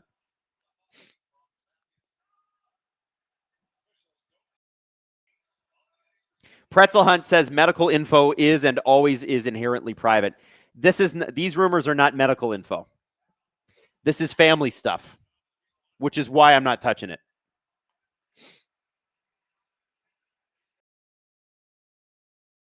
At least I'm not touching it till tomorrow. We're going to have to, I want to see how things play out tonight. Honestly, sometimes it's like a minefield listen, I love what we do. We are so flippin' lucky. I'm so lucky that you'll come here and you'll hang out with me and hang out and watch a game. But you do have to be selective with what you talk about and how you talk about it, because there are some serious issues that accompany sports and news and whatever, and you've got to make sure you know your shit. And you also have to make sure that you're not perpetuating shit that isn't true, right? You try your best. And that's where a situation like this, it just, again, it's if it was JT Miller and Elias Pettersson having a fist fight in the dressing room, I don't know that they were ever rumored to have a fist fight, but they were definitely yelling at each other and screaming at each other in the dressing room and on the bench and whatever. That's one thing, right? But again, when it's families, I'm like, I don't want to go there. And this is where the Senators, again, I'm going to repeat this point over and over again. Imagine you're Taylor Swift. Imagine the titanic amount of shit that's made up about you every single day that people just assume is true, that they post about you, whatever. Imagine Taylor Swift spent any time mentioning it. She doesn't talk about any of that shit. She just kind of releases her album, does her thing, whatever. That's what the Senators should have done. They should have taken the Taylor Swift, we don't talk to trolls approach.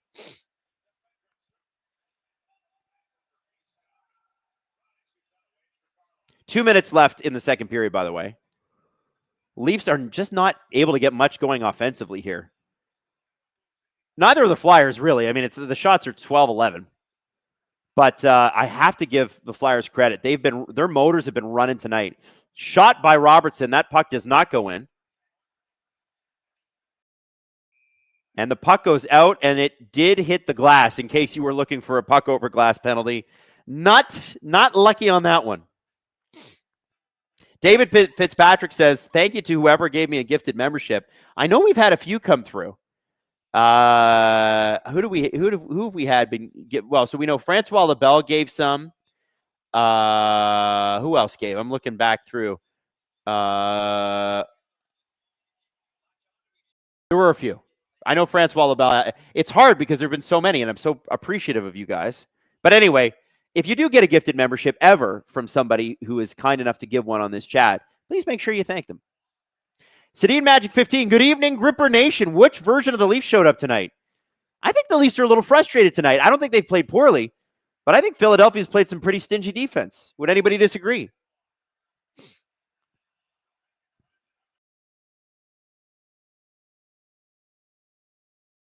Somebody just said, but if Taylor Swift was involved in these Senators rumors, it would be a banger album. Amen.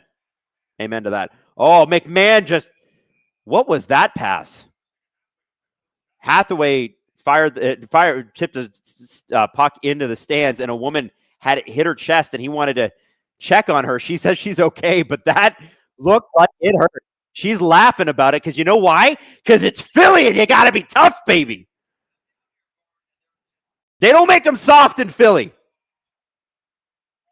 Hayden says she took it better than I would have. Me too. There's no softies running around the King of Prussia Mall in Philadelphia. Katie says, Adam, maybe they're trying to get ahead of it so they don't have a repeat of the reporter asking Bedard if Perry slept with his mom. Yeah, I remember that too. But and I agree with you, maybe they are. Still the wrong approach. Because I don't think any of the Senators reporters would have talked about this. Now they have to. But I agree with you. I think that's a really good point.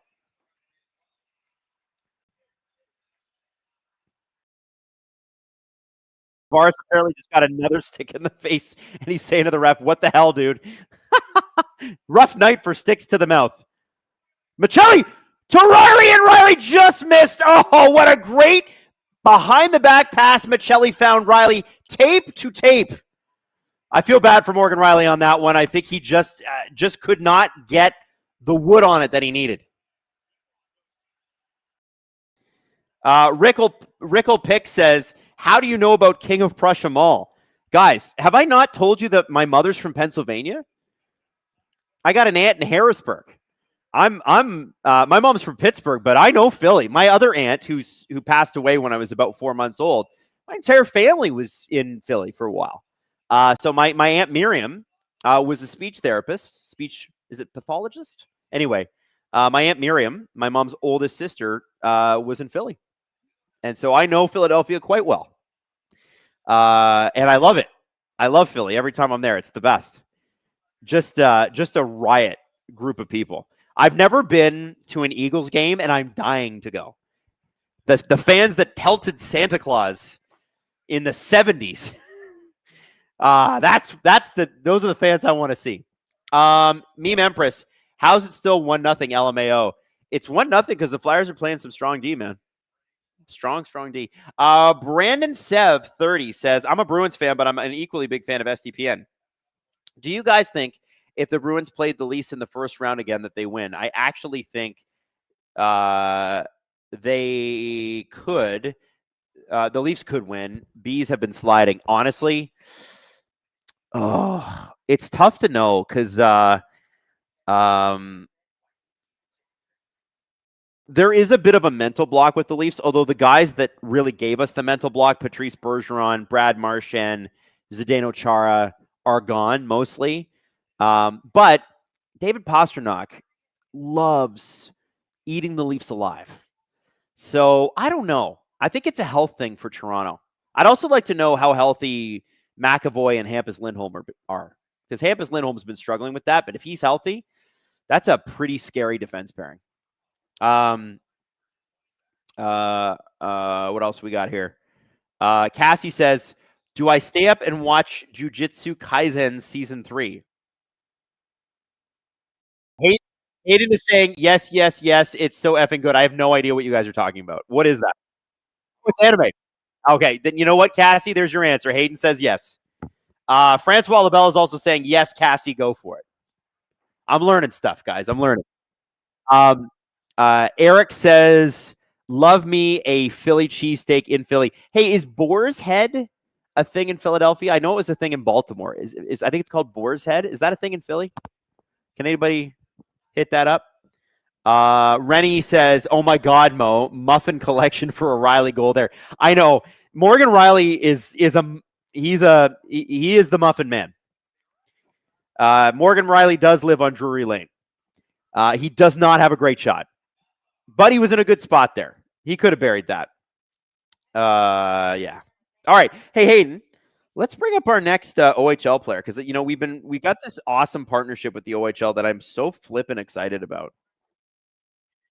And you guys obviously know that Steve does wows every week, highlights from the OHL. So next week on Tuesday and Wednesday, we're going to be doing our normal Monday, Wednesday, Friday episodes of the STP, but we got an extra episode on Tuesday. It's not a VIP one; it's just a normal one, and it's going to be cool because we're going to be in Peterborough for the OHL Top Prospects game, and they give the Connor McDavid Trophy to the best player in the game from the East and the best player in the game from the West. And the best part about the game, not the players, but Steve Dangle's doing the in-arena entertainment. Can you believe that?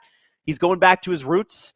Used to be the Mississauga Steelheads in-arena guy. Now he's going to do it for in Peterborough, not for the Petes, but for the Top Prospects game, which is going to be sick. Now, I want to introduce you to a left winger from who's 6'4" and 215 pounds. I hate it, man. I'm 5'11" on a good day. Ryan Robrick, 87 points in 64 games last year. He's got 43 in 35. And this guy is big and really flippin' good. Left winger for the Niagara Ice Dogs. Watch some of these plays. Again, these guys, look at that release. Woo! Is that not vintage Austin Matthews to you? Right through the legs, too. And here he is again. Watch. Bang. Goal. Sexy.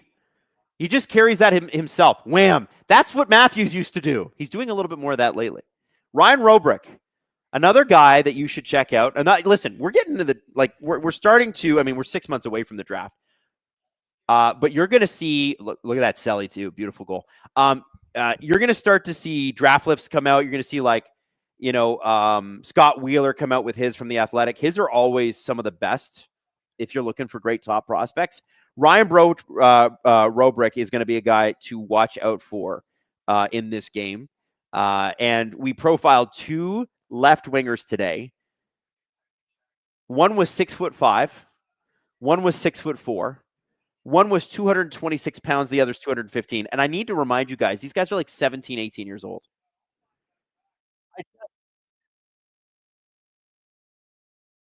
Hayden says he's got 5 highlight packs and not a single kid is under 6'3". It's just crazy, man. When I was a kid, I was like, I would like to be an NHL player. Max Domi is the shortest leaf. I guess Troy Stetcher is now the shortest leaf. But until Troy Stetcher came along, Max Domi is the shortest leaf. And I'm as tall as Max Domi. Everybody else is like 6'2" or higher. Just unreal. Sometimes you're just meant to be an athlete. And I certainly was not meant to be one. I was meant to yap for a living. Now, we have a clip to play for you. I'm going to take a quick break. We're going to... and you're going to love this. Philly fans, especially if you're an American, we're going to talk about snubs for the American Olympic team. We already kind of mentioned Jason Robertson at the beginning of the second period, but Steve kind of goes into depth here about why it's so egregious. And I remember I was looking over at him as he was talking about it, and I was like, man, I knew this was egregious, but really, really good points. So have a listen, and I'll see you at the beginning of the third period. Let's go to Team USA. And I want to know, snubs-wise, who do you think you would take? Because obviously there's the big one, which people got on me before Christmas for saying, I don't think Jason Robertson's going to be on this team. Yeah, which one of you wants Robertson? Because I can do Fox. One of us is doing Robertson. Jesse, I don't want Robertson. You take Robertson. I'll take Robertson. Yeah, you take Robertson. It's one of the least justifiable Olympic snubs in the history of NHL players going to the Olympics. What on God's green earth could he have possibly done? It's absurd to me that the Dallas Stars have 5, 6 Olympians, and he's not one of them? He's their best player. He is the Dallas Stars' best player this season, certainly. You can make arguments for Miko or Miro Heiskanen or whoever else you want. Heiskanen Hockey's a goal-scoring Rantanen, my bad. The, Yeah. the point of hockey is to score goals. He's the best on the team at scoring goals. Yeah. I keep forgetting Rantanen is a star. Yeah. Legitimately. But if you include JT Miller and Vinny Trocheck, who both have what are 20 we doing? and Garen called them glue guys. And I saw somebody online going, "Wow, if you're called a glue guy, you know you're not very good anymore." It's moving the goalposts. Well, tell me how. Tell me how. You're moving the goalposts because you're acknowledging, like, if you're you're allowed to be a star and a good guy too. Like, you're allowed to be a star and someone who holds the team together. Brady Tkachuk. I think they call those leaders. Yeah. I don't know how stoked I am to have my $8 million captain referred to as a glue guy. I know everyone has to take on a different role at the Olympics. Like, Rick Nash all of a sudden turns into, I don't know, some like Kirk Maltby. Hey, Kirk Maltby retired. We need someone to be Kirk Maltby. How about the guy who won the rocket, right? Like, it's the Olympics and everyone gets a little weird. But the Team USA had a lot of turnover from the Four Nation face-off, and a lot of it was, righting wrongs. Like, Tage Thompson should have been on that team. Yes. And he led at the end of the season all-American players in goal scoring. Yep. With, I think, 44. Kyle Connor, who was on the team but scratched for the final, was tied for second with 41. And he's on this team. So, okay, it's not like an anti-skill thing. Why the hell isn't Jason Robertson on this team? I don't get that at all. At all. Jesse. I think Cole Caulfield is such a useful player. And if, like, I would have him there over Trocheck. And I think he's gone under the radar in terms of, like, he can score as good as any of the wingers they have. And his defensive abilities are now, like, up there with everybody else. And I don't understand why he's not in consideration as well. Like, he was never like, hey, he's right there with getting in. It's just kind of, they have their guys and they don't want to discuss anything further. Yep. I think Cole Caulfield's a huge snub from this team. I'm going to go with... It's just confusing because they have new guys, though. They have new guys, and neither of those players were able to work themselves into the conversation of new guys. I don't get it. But I also think, too, they have a style that they want to play. And that style is hard and heavy, which makes it interesting to me. And I'm going to give him a special mention, but he's not my pick. Matthew Nyes, who's had a great season as a power forward. If you want to go power forward on this team, I find it interesting that he wasn't even more in the conversation. But the guy I'm going to pick is not Matthew Nyes. I can understand why he was left off. If his start continued the way it was going, I think he might have made the team, but he did slow down for a bit. I want to talk to you about a defenseman that has 28 points in 29 games on a bad New York team. Man, Adam Fox, guys, he is back. Like, I know he's had a couple of not great seasons, and he did give away the pass that ultimately led to the goal in the Four Nations final, whatever. Adam Fox is still a phenomenal defenseman and has looked very, very good this year and has scored a lot of points. And I'm trying to understand how Team USA feels like they're better without him. They got Seth Jones, is what they say. He's So, bigger. I'm sorry, He's got a bigger frame. Seth Jones, who just won. He just won. The Stanley Cup? Yeah, Just won the Stanley I'll take Adam Fox over Seth Jones on my team. Me too. So there was a big argument online.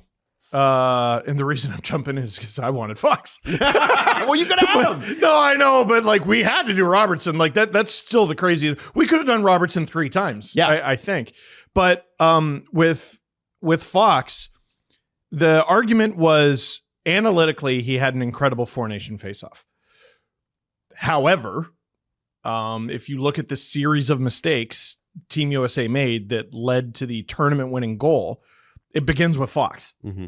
He makes the mistake. That tends to happen, though, with guys who have the puck. They do make mistakes. That's fair. Right? But he makes the mistake. Matthews leaves his post. McDavid's wide open. Tournament's over. Right? And I have a hard time looking at the roster that they named and thinking anything other than they blame him for it. And I think it was Ryan Mead, who covers the Rangers, who made the great point. Like, Canada is being criticized because John Cooper, who's the coach of the Lightning, got to take all his guys.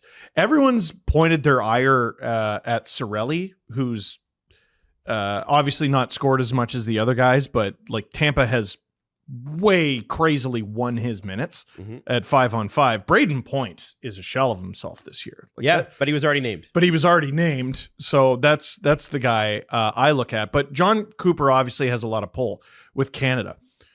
Team USA's coaching staff features Mike Sullivan. It features David Quinn, who both had this player, or currently have this player, and Chris Drury in management. And that amounted to nothing. And they immediately, the spin got out there that, well, you know, they really advocated for him. They really advocated. Yeah. How hard? Well, No. they advocated harder for Trocheck and Miller. Yeah. I don't believe any of that. So you were able to get Trocheck and Miller in there over Caulfield and Robertson, but you weren't able to get Fox in over anybody? They don't like him. I don't think they like him. Now, Chris Drury doesn't like his own player. That's not new. The one weird little factor with Team USA and their decor and the turnover from the Four Nation faceoff is McAvoy wasn't there in the final and Quinn Hughes wasn't there at all. And that could easily be your top pair if you wanted it to be.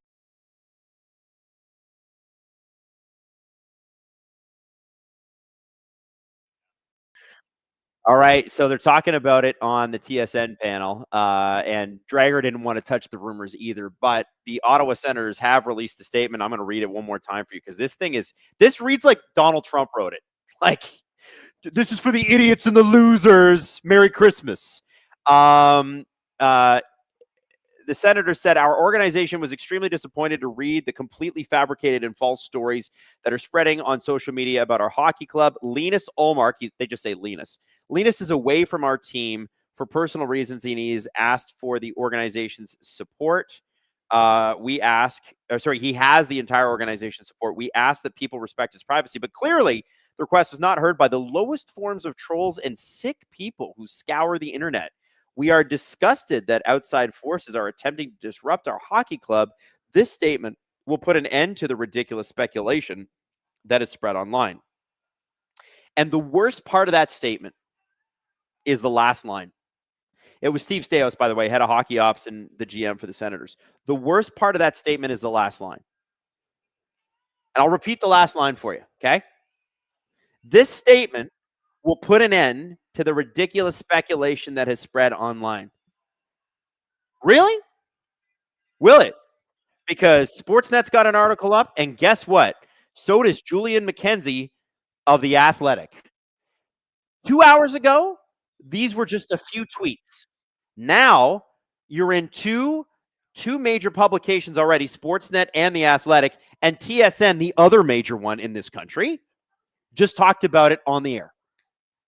I don't know that it's going to put it in. In fact, I think it's going to fuel speculation, guys. New CJ show tomorrow. I'm sure that'll be interesting. New STP tomorrow, too. Ottawa Senators president. I'm just reading through Julian's article here. So Julian, this is just a very basic sort of rundown.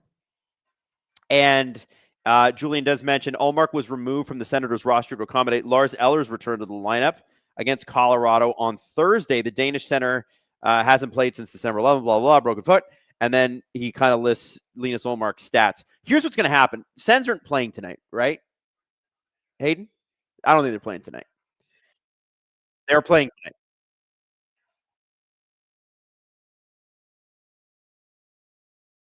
So immediately after this friggin' game, are they in Colorado right now? So it's in Colorado.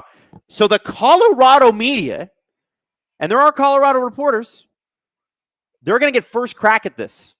When's the Sens' next game, Hayden? Hayden's looking it up. So the Colorado media is going to get first crack at this.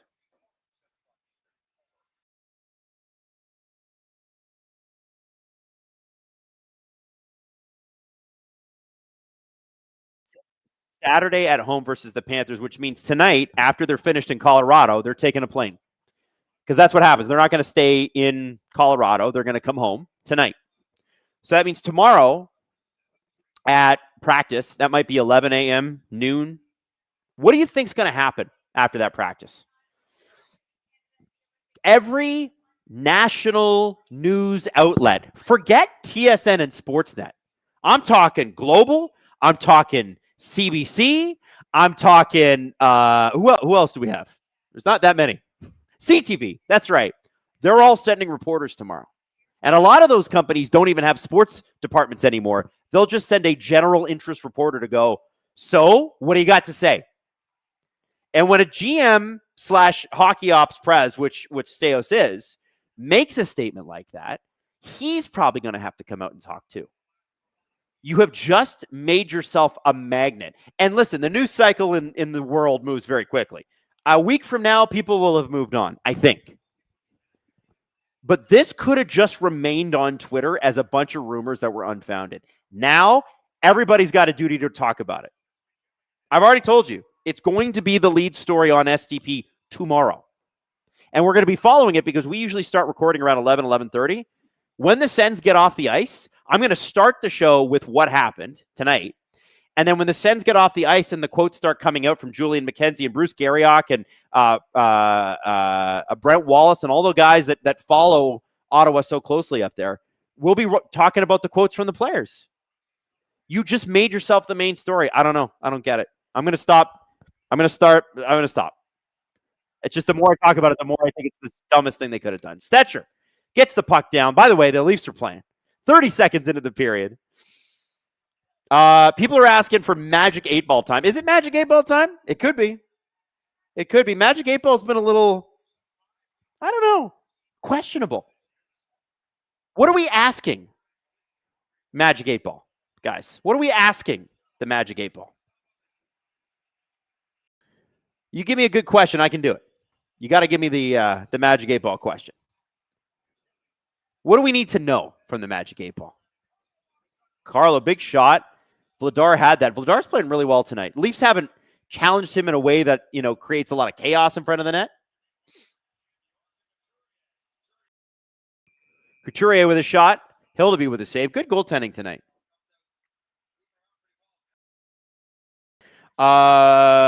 Did you catch the Ryan Reeves and Matthew Olivier fight last night? This is from Robert Bett. Beauty old-time fisticuffs. That was a good fight. Good heavyweights. Matthew Olivier is the best fighter in the league, and it's not close. And, I wonder who will be around to challenge him for the next 5 years. Just Delorier, you think, Hayden? Yeah. Is Ryan Hartman insane enough to go up against him? I don't think so. Yeah, Hayden said he's a rat, not a fighter. He's Hayden's rat, though. Rennie says, is Nicky Bobby taller than Domi? I think so. Nick Robertson. Let me find out. 175 meters, 2 feet. I don't know what 175 meters, 2 feet. 5'7". Oh, no. Nicky Bobby's the shortest Leaf. There you go. 5'7". There you go. What else do we got? Robert Bett says, wants to know, will the Leafs tie it up? Oh, big save. Another one by Hildeby. I'm going to take more questions. Patrick Gatto says, ask if Jason Robertson's coming to Leaf. Listen, I love that Kyprios is chumming the water on that one, and that would be a fun trade. I don't think that's happening. And I hope I'm wrong, because damn, I'd love to see Nick or Jason Robertson on the Leafs. Would love. It's nothing against Nick. I don't think that the stars have ever aligned to the Leafs in such a manner. We couldn't be that lucky, could we? Cowan in the corner. Also, I wonder if the Leafs even have enough. If there was a Robertson trade, I'm sure there's plenty of other teams who could offer better packages, don't you think? Rennie says, hasn't Jack-Eye fought Olivier twice? He's a pretty crazy fight. He's pretty crazy to fight him in the future. I don't know how Jack-Eye's done against Olivier, though. I'm sure they have fought. I just don't know. Robert Bett wants to know from the Magic 8-Ball, will the Leafs tie it up? All right. With 17 minutes to go, we're going to find out. Magic 8-Ball. Ooh, puck just goes wide of the net, by the way.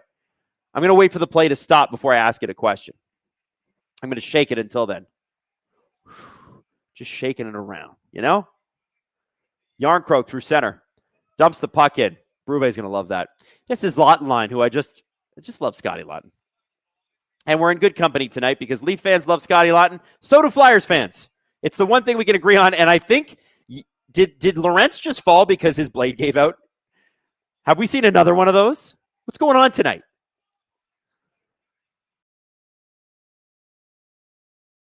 I'm shaking this A-ball until there's a whistle. There hasn't been a whistle. All right. I'm shaking it. I'm going to keep shaking. I told you I was going to. Got to follow through. Stetcher keeps the puck in. Nye's in the corner. No Leafs there to support him. That's frustrating. Leafs doing a little bit of, they're not doing the dump and change, which is what they were doing before, which was so annoying. But they are doing a little bit of, we're not supporting our guys who are going into the corners right now, which is one of their bad habits from this season.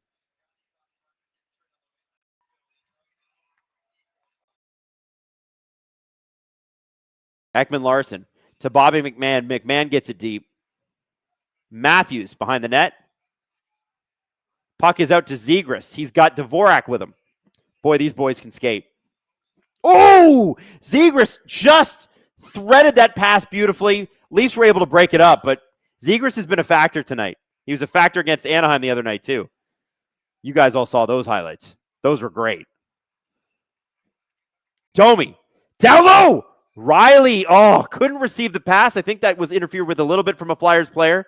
Good little vision play by Max Domi. Unfortunately, we can't get a shot from the Muffin Man, Morgan Riley. Here comes Zegras again. It's Grebenkin, excuse me. Shot! What a save by Hildeby! Holy shit! Woo! That was like vintage Marty Brodeur 90s stuff right there. Across the net, off the glove. And Myers, I think, is that Garnet Hathaway? Who's on the ice there? Or is that Grebenkin? Myers fires the puck in. Nick Waugh giving chase. He's got 4 Flyers and no Leafs in the offensive zone with him. Robertson races for it, and we finally have an icing call. I think that was Grebenkin that got hit. What happened here? I got to see this play. What happened? Grundstrom and Lawton are getting into it a little bit. They're showing that. And I'm going to ask the 8-ball. Don't worry. Will the Leafs Magic 8-ball tie it up? Ha ha ha! You jerk, Magic 8-ball. Magic 8-ball says don't count on it. That's enough from you. That's enough from you, Magic 8-ball. Magic 8-ball says do not count on it. You know what I say? We don't have to listen to the Magic 8-ball. We can believe.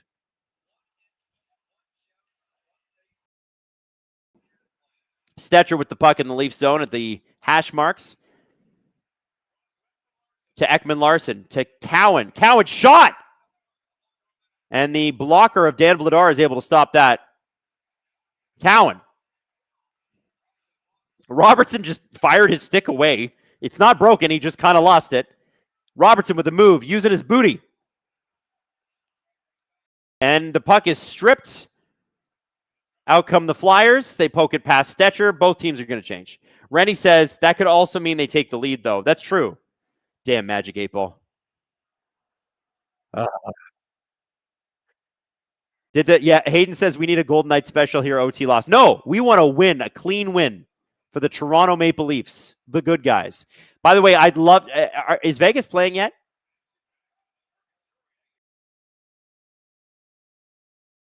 We don't know? Okay. Because Mitch Marner's playing second line center tonight. Game's at 10. I'm going to stay up and watch that. I need to know how that goes. Because I think he probably will be pretty good. I think it's Brandon Saad, and you have to look up the Vegas Golden Knights Twitter account, but I think it's Brandon Saad might be on his wing, which is kind of Saad.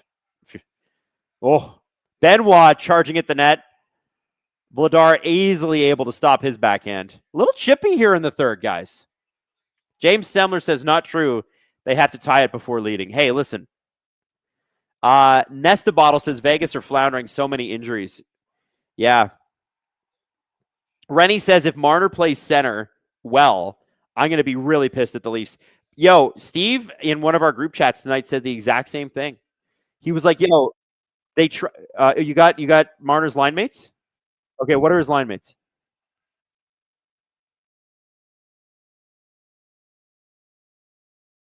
Alexander Holtz and Brandon Saad. They have had a lot of injuries. One of the things we always talked about in the core four era is what if the Leafs had simply made Marner and Nylander or one of those two guys at NHL center? How different would the core four era look? Because you'd have had Matthews, Tavares, and one of Nylander or Marner at center. Now they tried Nylander 8 or 9 times at center and immediately abandoned it. They never tried Marner once. And I think that goes back to Mike Babcock thinking that he wasn't big enough. But as we know, there were a lot of things that Mike Babcock did that were good, and a lot of things that were just stubborn and dumb. And the Leafs at that time should have. I mean, they had Kadri, right? And they had Tavares and they had Matthews, so they probably felt like they didn't need it. But I still hate it. Tommy joining STP VIP ad free. Tommy, welcome to the party, dude. You're gonna get an extra VIP episode every single week, as everybody knows when you're VIP. But when you're VIP ad free, you get the Steve Dangle podcast hours earlier every single time. And you can sign up on Spotify, you can sign up on Apple Music, or you can sign up on YouTube. $6.99 a month, and you get no ads ever again. Lucky you.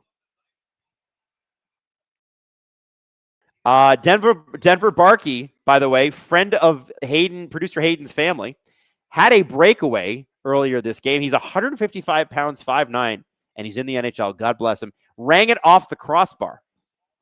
Domi is going to take a face-off here. They're going to try to get Matthews a shot. We'll see if Domi can win this face-off, and he's going to get kicked out of the face-off dot because the ref fake dropped the puck.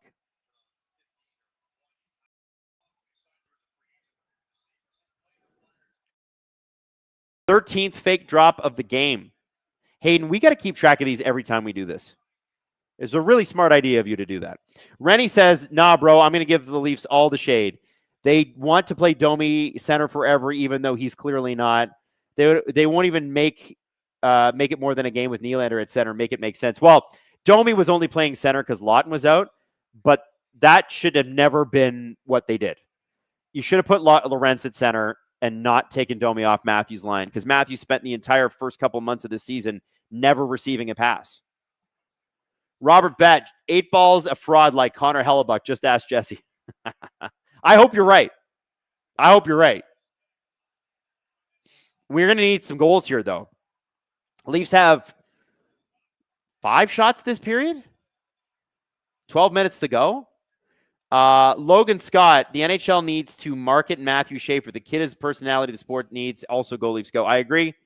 They need to market more players more often. They seem to sort of get the idea, but they're not fully committing to it yet. Aiden says that Schaefer did a really good appearance on Spit and Chicklets. I have to check that out. James Stepler, need the fake drop counter in the corner. Maybe we can work that out. We're at 13 tonight. That's a lot of fake drops, man. Callie Arnkrog racing for the puck. And it is an icing call on the Leafs. My computer has frozen here. Ah, here we go.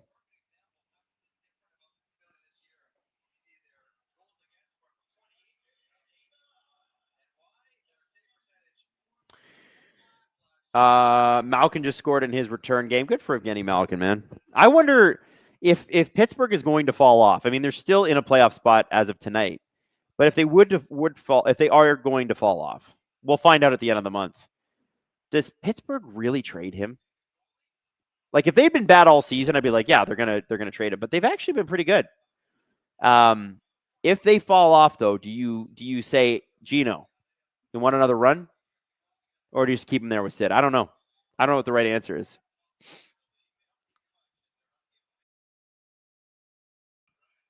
Stingy defensive game by the Flyers tonight. Hayden says we all know Malkin's going to be a Panther. Yeah, well, because, the world's not fair. Cowan is going to beat out this icing, by the way. He's got it behind the net. I don't think he realized how much time he had. A great move. Oh, and he just tried to find Nick Watt and couldn't. Carlo giving chase now. Carlo giving chase on Grabenkin, former, although no, they were never teammates. They were both Leafs last season, never teammates.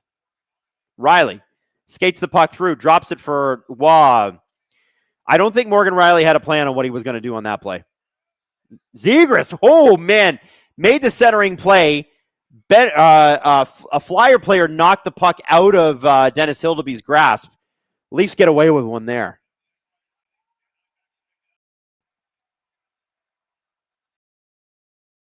Danhai moves it in. Michelli along the half boards. Tavares. Michelli giving chase here. Flyers are doing a good job just ragging the puck. They're keeping possession, which the Leafs have not been particularly strong at the last couple of years under Berube. And they are all in the Leafs shit every time they touch it. Tockett's got these guys moving their damn feet. It's such a different team than the Tortorella Flyers. It's crazy. And they got a couple of big injuries, too. Drysdale's out. Oh, there's a forward out, too. I can't remember off the top of my head. Oh, Bobby Brink's out. That's right. Logan Prescott dropping 5 SDPN memberships. If you got a free SDPN membership from Logan Prescott, make sure you give him a thank you in the chat. Thanks, Logan. You rock, buddy. Oh, I think is it Nyes or Myers that's going to the box? Flyers going to the power play. What happened? Yeah, Nyes just. That's a pretty soft call. That's a soft ticky tacky call. They didn't need to make that call. But you know, they're the refs. They can do what they want.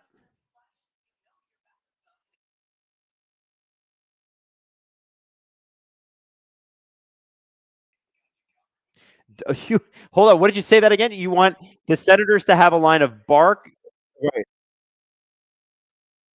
Brink, Bonk, and Barkey. The triple E's. That would be sick. That'd be a good line. Travis Konechny will not return for the game. That's because he's being traded to the Leafs. And actually, the Philadelphia Flyers are saying that they don't even need anything back. They just think the Leafs are cool and that Travis Konechny should be a Leaf. So, PC27 dropping an SDPN membership. Barkey, Brink, Bonk, and Bump. Yeah. Hayden says, what would a Travis Konechny package look like if the Flyers were going to trade him? I would think at very least you're getting and the Flyers are not trading him, by the way. I would imagine that we're getting a first round pick for sure. But if he's going to a contender, that first round pick's going to be in the late 20s. So you're not loving that. You're going to get a good prospect. You have a choice. Good NHL player now and mid-level prospect, or high-level prospect and mid-level NHL player. That's what I think the Flyers would have to get back. But I think Konechny is, and Flyers fans will back me up on this, he's part of this solution. You're not trading him.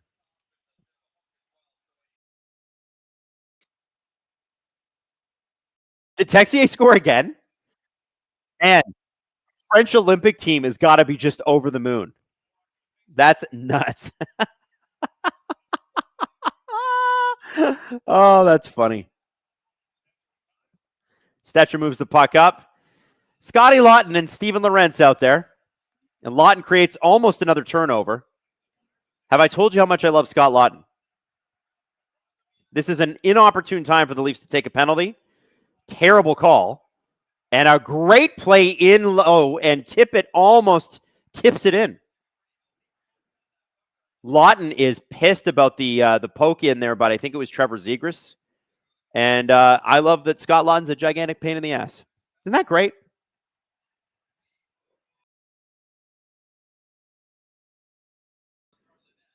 Yeah, that was a great play by Michkov to tip it. It was Dvorak that got the stick in there, not Zegras.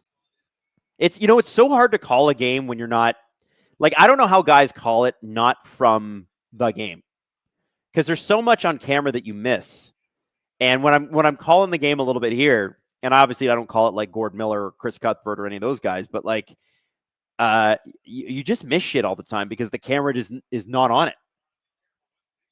10 of 20 says between Zegras and Darth Vladar, the Flyers made some great acquisitions last offseason. What about Christian Dvorak? He just got a 5-year extension. Is nobody mentioning him?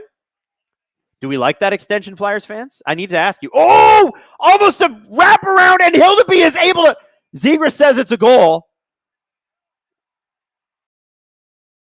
They're saying it's a goal, but was the puck dead? Hayden says if you celebrate, it counts. Well, you got to sell it. I don't blame them for celebrating, but was it not blown dead before that? They're going to have to look at this. I told you it was in an opportune time, and Zegras is saying, that's a goal, baby. That's a goal. I don't have any doubts that this puck crosses the line. My question is, did the ref call it dead? So Hildeby just kind of misses his post there, and the Leafs are just, wait, does the puck cross the line? Maybe I do have some doubts. I don't see that. I can't see it from that angle.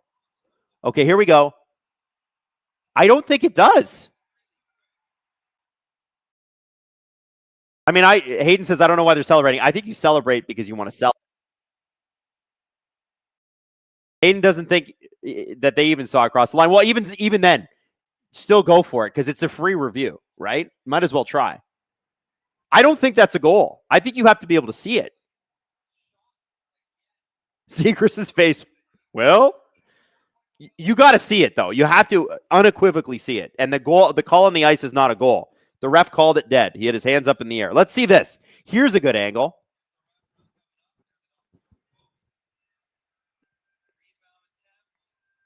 Here we go. I can't see it. You know what would make this easy? If they put a chip in the damn puck and you could tell if it crossed the line or not. You can't see shit.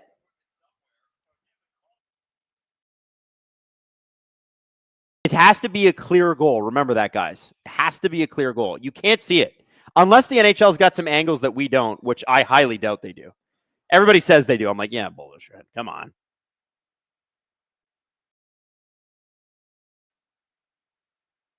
Yeah, see, I can't tell because Zegras' bottom is in the way. When his hand goes up, there's like 3 or 4 players there. And people are telling me in the chat that they can see it. I don't think you can. I think you're lying. It's in his chest. Where is it?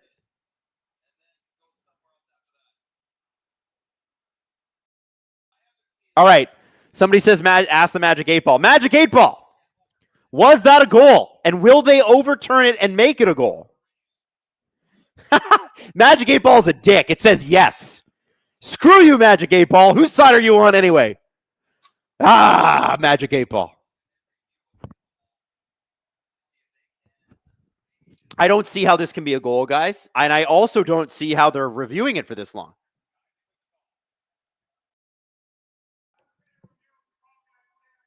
No goal.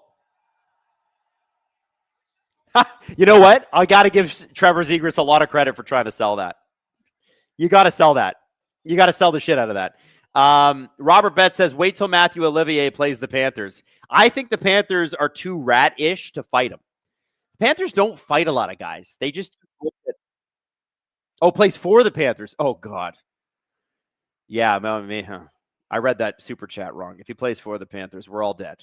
Alex says, not a lot of time to make a stunning comeback. That's true.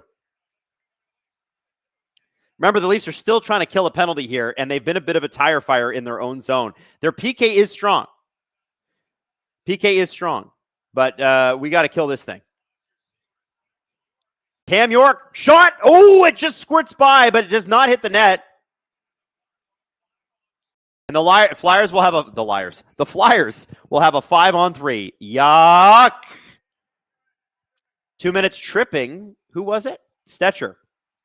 And he's mad. He's one of their better penalty killers, too. What happened here? It's on Tippett? Yep. That's a tough That's a light call. They got it. I could see why they called it, but it's light. I don't care about this goal. Show me the penalty. It's a no goal. Listen, that was Flyers fans. Back me up on that. You'd be a little annoyed if that was called too. I didn't see the stat. Here we go. Carlo fires the puck down. We've got 49 seconds of a 2-man advantage, and one of the Leafs was just crushed. I think it was Scott Laughton, just took a massive hit. He gets back up, though. Tip it. Back to Ristolainen. I think it was Ristolainen that dropped the shoulder on Laughton. 31 seconds to go, 2-man advantage. Zegras to Risto. To Zegras, shot! Save by Dennis Hildeby. Oh, and yeah, Laughton and Ristolainen are getting into it. And now Tippett's going over to Laughton. I freaking love Scott Laughton. Ooh! This is his former team. These were all his friends, and he's not like yucking it up. He's like, F you guys. That is the kind of guy the Leafs need. Yeah, Risto gave it to him. And he thinks it was a high hit.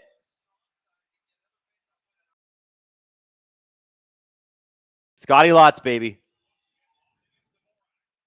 Oh, the ref dropped the puck, but he's calling it back. That doesn't count as one of Hayden and I's fake dropping of the pucks, but that also is bullshit. You should be able to kick the linesman out for that. So, like, you can kick an NHL center out of the face-off circle for an illegal center or illegal play at the face-off dot. If the ref drops the puck and they have to call it back because they didn't drop it properly, then the other linesman should have to do it. You have to embarrass these guys. Okay, 5-on-4 now. 5-on-3 over. Still a tire fire. Benny without a stick. And another great save. And they are chippy in there. You know what? Give the Flyers credit, man. They are pushing. They are trying to get under the Leaf skin. Laughton was PO'd that entire penalty kill, but he killed the first part of it. They got another minute to go. Laughton's a dog, by the way. He's an absolute friggin' dog. I know there are still Leaf fans that are holdouts like, no, actually the guy sucks. I want Grabenkin in the first back. Don't listen to them. They're dumb. They're not watching. That's not somebody that watches every game. It's just objectively fact. They don't know what they're talking about. This guy friggin' rots. Hayden says those are score sheet watchers, and I think you're absolutely right. You're looking at the paper only. You're not watching the games. This guy's a dog. Couturier, back to York. Tip it. York. Oh, it's Barkey. Excuse me. I keep getting a lot of twos on the Flyers.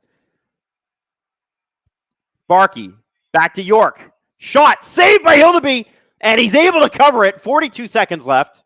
Woo! Ah! Alex 92, I don't know if I shouted you out, but you did drop 5 SDPN memberships. I can't even remember what I did this period, but you rock, and I love you. Thank you. I want to buy a Scott Laughton jersey, a Leafs jersey that says Scott Laughton on the back, but my concern is that he's up at the end of the year. So if I buy the said jersey, I could be wasting $200 on Scott Laughton signing somewhere else, and that would break my heart. I hope they re-sign him. He's from Toronto. You got to stay, buddy. You got to stay. Sanheim to Couturier. York is open and looking for a pass. Leafs are able to clear after a pretty good blocker save there by Dennis Hildeby. The Beast looking pretty strong tonight. And at the other end, Darth Vladar's looked pretty strong too. There is 16 seconds left. Oh, Leafs had a chance to clear, but it bounces off a stick. Oh, and the shot goes wide. And here's Scotty Laughton, baby. Scotty Laughton, let's go with Steven Lorenz. Shoot. Scores! Scott Mother-effing Laughton with a beautiful short-handed goal. Scott Laughton, baby. Bar down, motherfucker. Let's go. What a goal. What a goal. Let's go. Hey, Leaf fan in the crowd, get on your feet, man. How are you not standing? How are you? Let's go, baby. What a friggin' goal. I love this guy. I love this man. Scott Lawton forever. Holy shit. He had been out there for that 5-on-3 for the entire time. He shifts off for like 20 seconds. They put him back out there and he fucking wires it. Holy, I got to stop swearing. That was awesome. Awesome goal. I love this guy. You can't make me unlove. I would die for Scott Lawton.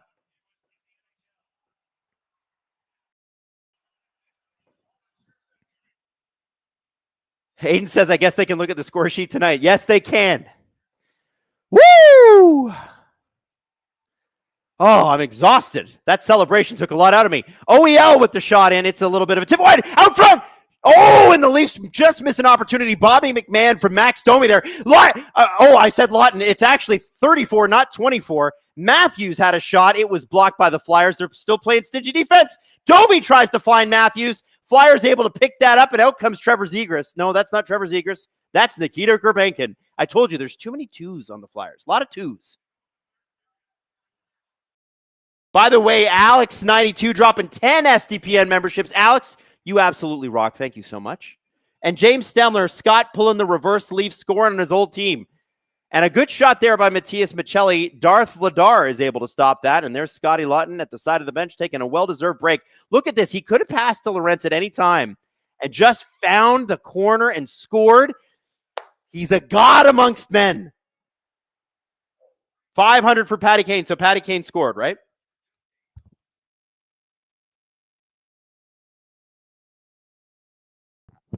By the way, I want to shout out Drew and Stu. If you guys love football, it's a show on our network.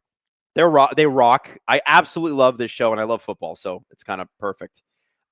They, along with Jesse Blake, are going to be up in Kingston this weekend. So if you're in the area, go join them at the Mansion, which is an awesome bar. Big shout out to their owner, Dave Owens, who's always been so good to us. He's a big SDPN guy, and they're going to be there for Wild Card Weekend. It's going to be a riot. If you guys don't know Cam, like you guys know Drew, and Drew's a good troll online, but Drew in person is one of the best guys I've ever met. Cam, who he works with on this show, is like a gigantic teddy bear who just dies for football.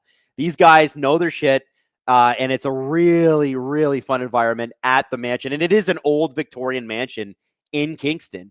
So it's going to be a beautiful time, and I hope you guys are able to check it out. Tickets are on sale.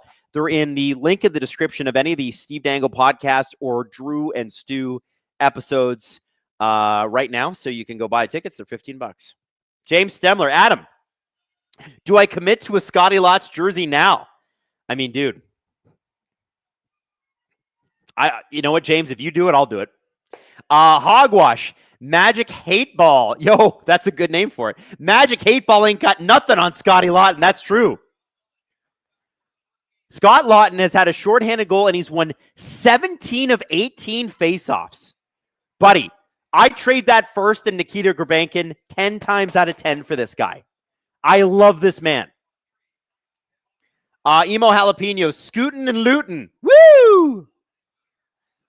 PC says, when are you guys coming back to Montreal? Yo, it's a good point. Somebody asked earlier when we're coming to Ottawa. You know what? We got to get out more. I think, you know what it was this year? It was a lot of,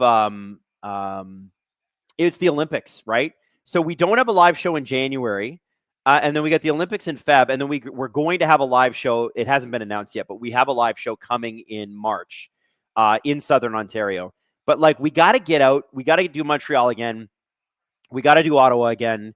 And, you know, in future, we want to start going further afield. Like, there's Flyers fans in the chat right now. I'd love to go do a live show in Philly. I'd love to do a live show in Boston. I'd love to do one in New York. I don't even know where we do it in New York. New York's such a big place. But you know what I mean? Like, we got to start getting out in geographically bigger areas. We just haven't had the budgets before. But I think now we still got to work on the budget part, but yeah, I'm hoping. I really want to get on that because we're very lucky to have fans in so many different places, and our live shows are a riot. They're fun, so I'd love to figure that out. Next season is going to be more of a a traveling season than this season was. Also, you know, Steve and I with young kids, it's hard to get away for too long. Obviously, we did San Jose this year, but the Sharks helped us out with that. It's something that, trust me, guys, it's on the menu. Ekman Larsson gets it back down. It's a 1-1 game with 3:11 left to go. By the way, I'm seeing all the people saying, come to my city, come to my city. Somebody just said, come to Bermuda. Man, you don't have to tell me twice. I'd come to Bermuda. We would love to. I saw Chicago in there. I saw Vancouver in there, New Jersey. Yeah, I think we could have a good time. So we'll figure that out. We're just, you know, part of it too is like maturing as a business, right? And what I mean by that is like, you know, you hire people and you got to make payroll and all these other things and pay rent. And so we're building, but we're building slowly and conservatively as much as we can. Domi behind the net. Domi to Stetcher. To Riley. 2:18 left in the third period, kids.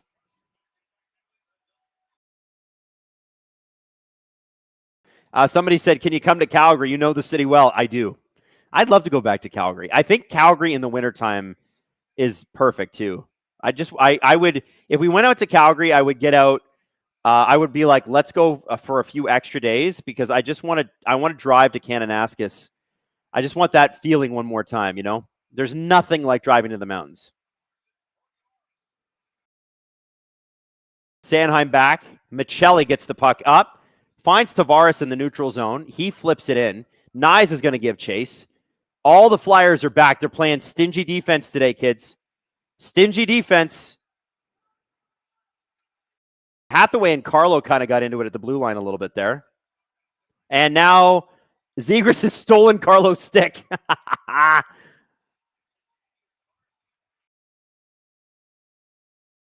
Hayden says it's probably 4 feet too long for him. It's true. Carlo's 6'7", and Zegras is, I don't think, 6 feet. Or maybe he is. Oh, McMahon with a shot. Great save by Vladar. And we're down to a minute left in this period, kids. Both teams need points. How aggressive will they get in the final minute? This is the question. Oliver Ekman-Larsson takes out his man. Ekman-Larsson, puck up through center. I didn't like that play very much. McMahon tried to receive it, but he was covered off. Stetcher is going to go for it as there's a change. Fires the puck low. 44 seconds to go.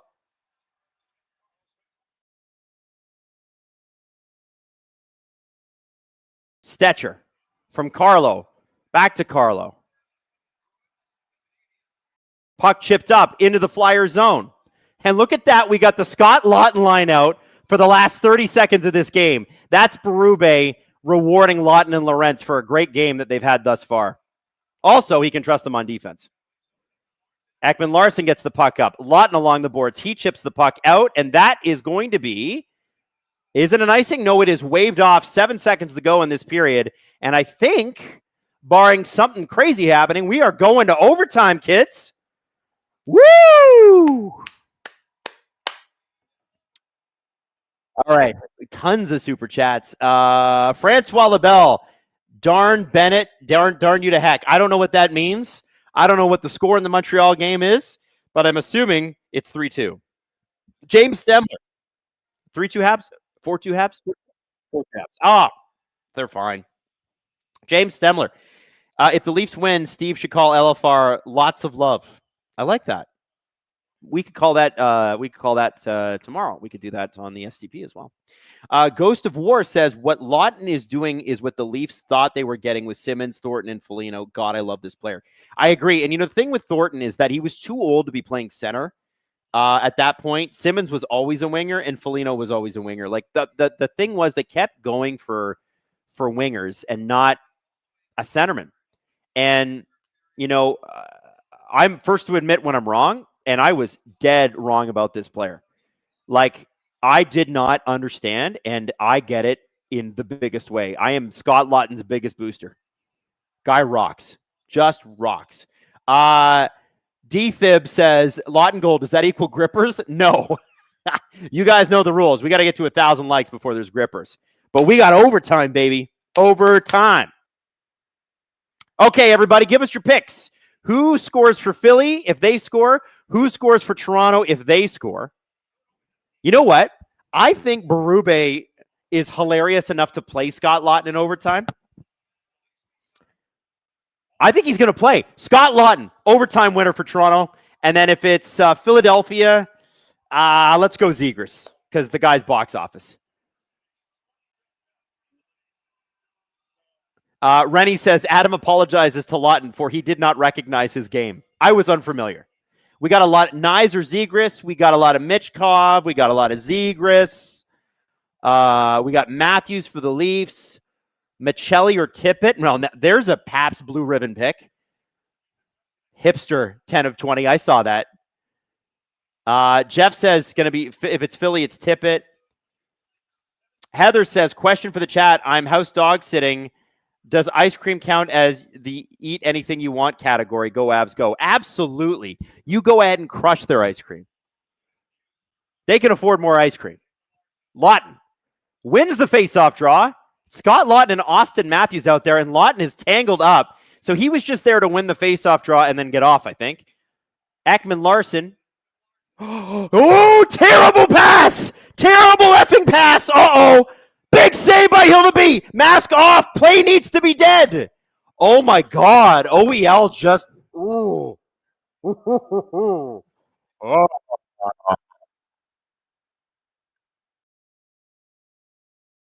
Hayden said today's been weird, and he's right. 2 maskless goalies, right? 4 broken skate blades. We've had the ref get smacked in the face with Trevor Zegras' stick, and then I think it was Zegras that tripped the ref, and he went down in a heap. Oh, Francois LaBelle says over 1,500 viewers, but less than 500 likes. Click like. You know what? I will ask you to click like. I'm going to be a shill for that. I don't know why these are the rules, but these are the rules. YouTube really recognizes when you like things, and it spreads the video to more people. So if you could bring in more likes, that I would really appreciate that. All right. Laughton is going to take another face-off draw, this time against Dvorak, because I think Laughton's close to winning 20 face-offs tonight, if he's not already there. Oh, Laughton wins another one to Matthews. Great draw, and he is going off the ice, which I think was the entire plan before. Morgan Riley skating up, and it's going to be Michelli, Matthews, Riley. What an interesting combo. Oh, terrible pass by Michelli, but Matthews makes up for it. He brings it across. Bad. Oh, my God. What are the passes? Zegras is away against Hildeby. Saved by Dennis Hildeby. Wow. The Leafs have got to stop doing back passes. They're all bad. Shoot it. Shoot it, Matthews. Ah.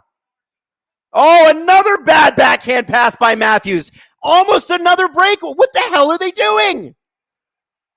Holy mother of God. Zegras grabs it. Ekman Larson pinches it. Oh, Michelli blows a tire, but he's going to get back up. He's going to grab that play, and the Leafs are going to change a little bit. Ekman Larson, one-on-one here. He's going to shoot. And that puck goes off the side of the net. Cowan, Nyes, and Ekman Larson out there. I think Ekman Larson's due for a change here. Wondering who the Leafs might throw out. Maybe Troy Stetcher? It is Troy Stetcher.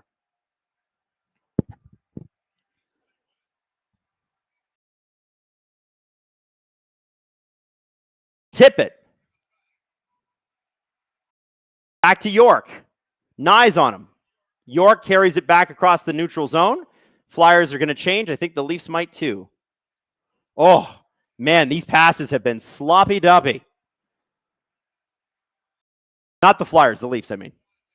Michkov drops it for York. Back to Michkov.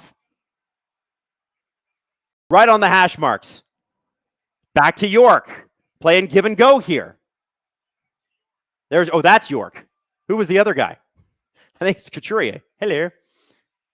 Oh, we got to wrap around. Oh, another save by the Beast. And we're going to get an Easton Cowan breakaway now. Here he goes. Nobody's going to catch him. Oh, and he just holds onto the puck too long. Vladar saying, go, go, go. And we got a 2-on-1. Morgan Riley, take the pass. Take the pass, Morgan. Take the pass, Morgan. Jesus, Morgan. All right, here we go. Tavares and Cowan on a 2-on-1 now. Tavares is for sure going to pass here. I told you. Scores! Easton Cowan from John Tavares! The Toronto Maple Leafs are winners! Leafs without a loss in regulation since December 23rd. They've taken 14 of a possible 16 points. Baby, can we get a hell yeah, brother, in the chat? Hell yeah, let's go, baby! Easton Cowan from John Tavares. I told you Tavares was going to pass. I told you.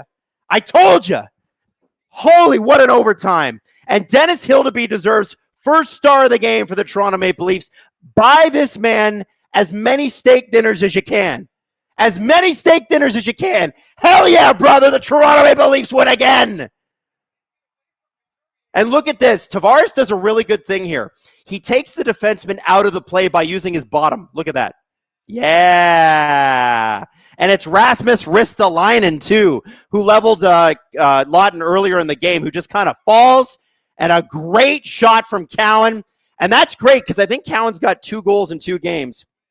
He was kind of snake bit for most of December and November. Big goal. Big goal, baby. Big flipping goal. Big flipping win. And look at that. The guy's just mobbing him. Listen, I want to say this. We're going to hang out a little bit. We're not going anywhere yet. I want to tell you, Philadelphia played a really good hockey game. Like I said it at the beginning. Of the 2 teams, on paper, the Toronto Maple Leafs are the more talented team. That's not meant to be an insult. It's just Toronto's more talented. Philadelphia played great defense tonight.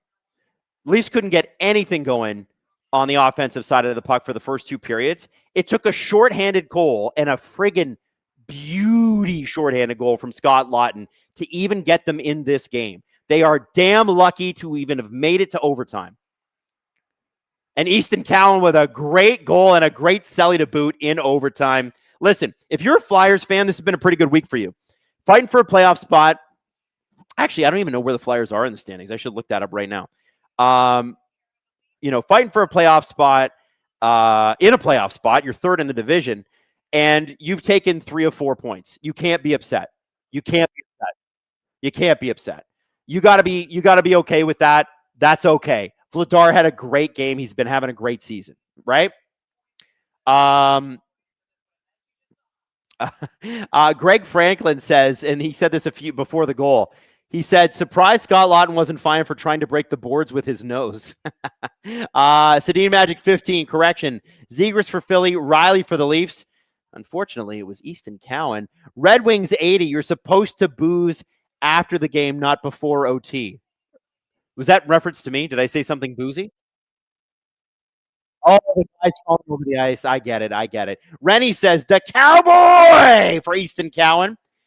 Canadian Lovely says, that OT took years off my life, but hell yeah, Cowboy. Give me a hell yeah, brother. Owie says, take some of my money, damn it.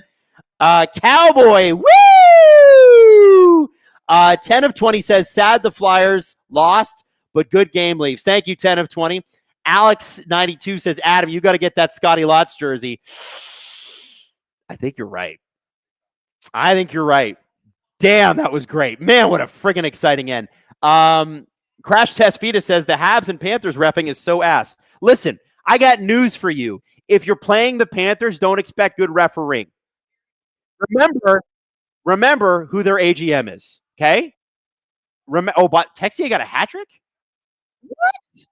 Man, Team France is just like, yeah, he's on a hot streak. Let's go. Texier hat trick. I never thought I'd hear that in my whole life. Denise Campbell says, I'm donating this super chat to the Save Adams Voice Fund. Well, thank you. I do appreciate you doing that. Yeah, so here's the deal, man. For the Montreal game, if you're playing the Panthers and you're not a Florida Panthers fan, you're going to get shitty refereeing. Accept it. They are the NHL's team. Colin Campbell's kid is the AGM. George Peros was a Panther. The Panthers aren't afraid of anything, and they don't have no reason to be. I'm watching this Tavares Cowan thing. Oh, my God. I told you he was going to pass. I didn't know he was going to do that slick backhand through the legs pass. That was sexy. Wow. Face-off percentage, by the way, was 69% to 31% for the Leafs' favor. 69, nice. Francois Lebel dropping 5 SDPN memberships. Thank you, Francois Lebel. Robert Betts says, promise me one thing, Adam. When Leo Dangle starts playing organized sports, don't let Steve become the coach of any of his teams. Leo Dangle is already playing organized sports. Tool fan says, Patrick Kane got his 500th tonight, and Lucas Raymond now up over 300 points. Good for them. Great game tonight. Great Flyers-Leafs game. Great game. If you're a fantasy owner, you're happy, especially if you're one of those two goalies. Francois Lebel, 6-2 Habs, very satisfying. That means the Florida Panthers have lost 2 straight, and I like that. Are the Panthers playing Ottawa Saturday night, Hayden? Did you get that right? Oh, man. Listen, I'm going to say it. The Florida Panthers will be chirping the shit out of the Senators after what happened tonight. They're going to get chirped to hell about those rumors on Saturday. You know the Panthers don't give a shit. And Scuffle Muffin says Senators show up for the Panthers. Well, they better. They better. Texier hat trick is hilarious. Just absolute, like, never in your life did you ever think that would be possible. I love it. I love it. Really fun time tonight. I'm not going to lie to you. I celebrated so hard when Cowan scored that I now have a headache. So, that's the risk we run. Guys, I want to tell you, Philadelphia is not a team to be messed with. There's a reason they got over 50 points already. This is a team that plays stingy defense. Today, they were ready for the Leafs, ready the whole time. And unfortunately, it just didn't go their way, but they played a really good game.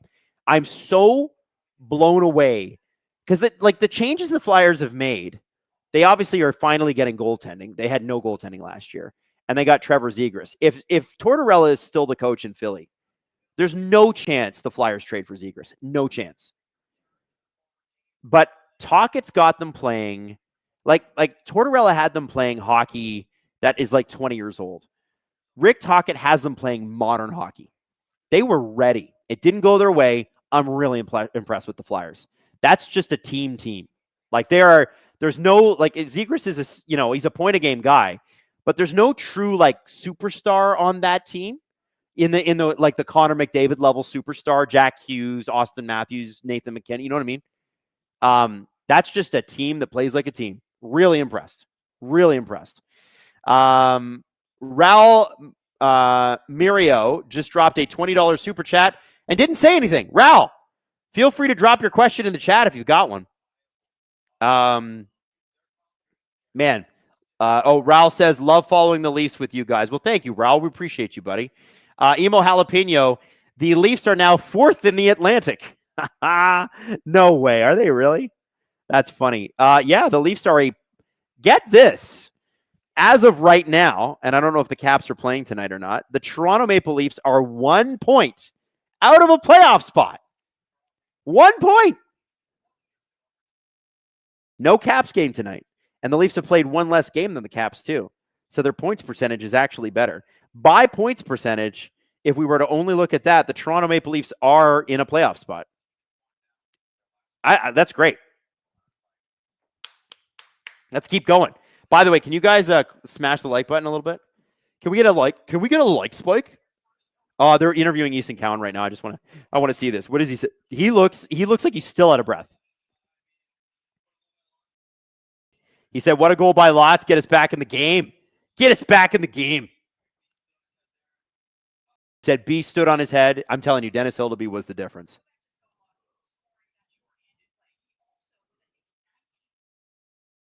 So the official count on Scott Laughton faceoffs, by the way, tonight, he won 19 of 20 faceoffs. What a friggin' dog. Ooh, I love this man. The real Colin Campbell says, Adam, can we bury the hatchet? Is that real Colin Campbell? This better not be the only time you show up on my stream. It might be the Pierre-Luc Dubois guy changing his name. I don't know. That's funny. By the way, Nick Sutcliffe immediately comments, no. That's so funny. You guys are funny, man. It's so fun to do these. I always look so forward to doing them because you guys have a good sense of humor. Oh, we're gonna watch a little bit of the Florida highlights here. Marchand not playing because he's a big baby. It's too bad Bobby McMahon ran him out of the lineup. All right, let's see what happens. All right. So shot. Okay. So Noah Dobson scored to open it up. Ooh, that was a good goal too. Bar down, baby. Slavkovsky. Yeah, I could see why people were mad about the reffing in this game.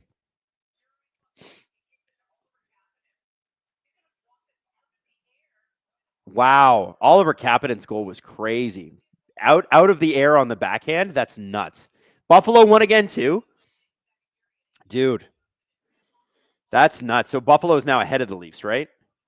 Yeah. Buffalo is a point ahead of the Leafs. And the Buffalo Sabres have officially kicked the Washington Capitals out of the second wildcard spot. Buffalo is 9-1-0 in their last 10. Unreal shit right there. So the Leafs are still a point out of the playoffs. Got to keep winning.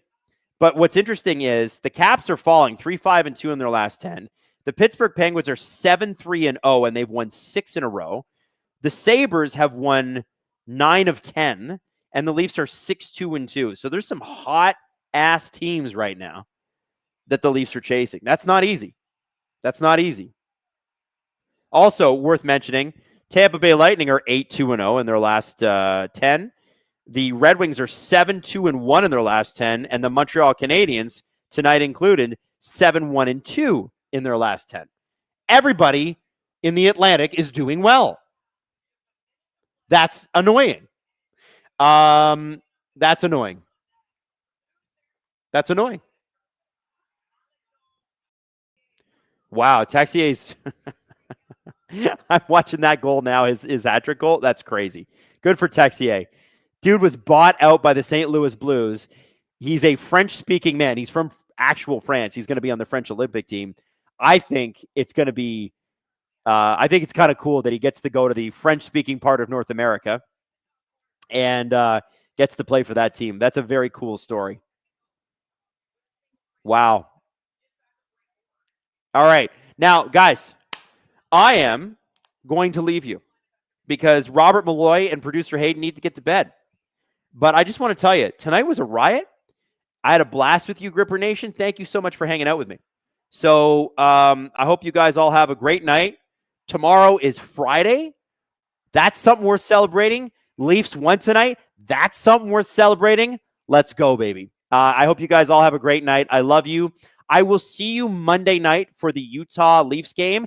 That will be at 10 p.m. So we're going to stay up late on Monday night.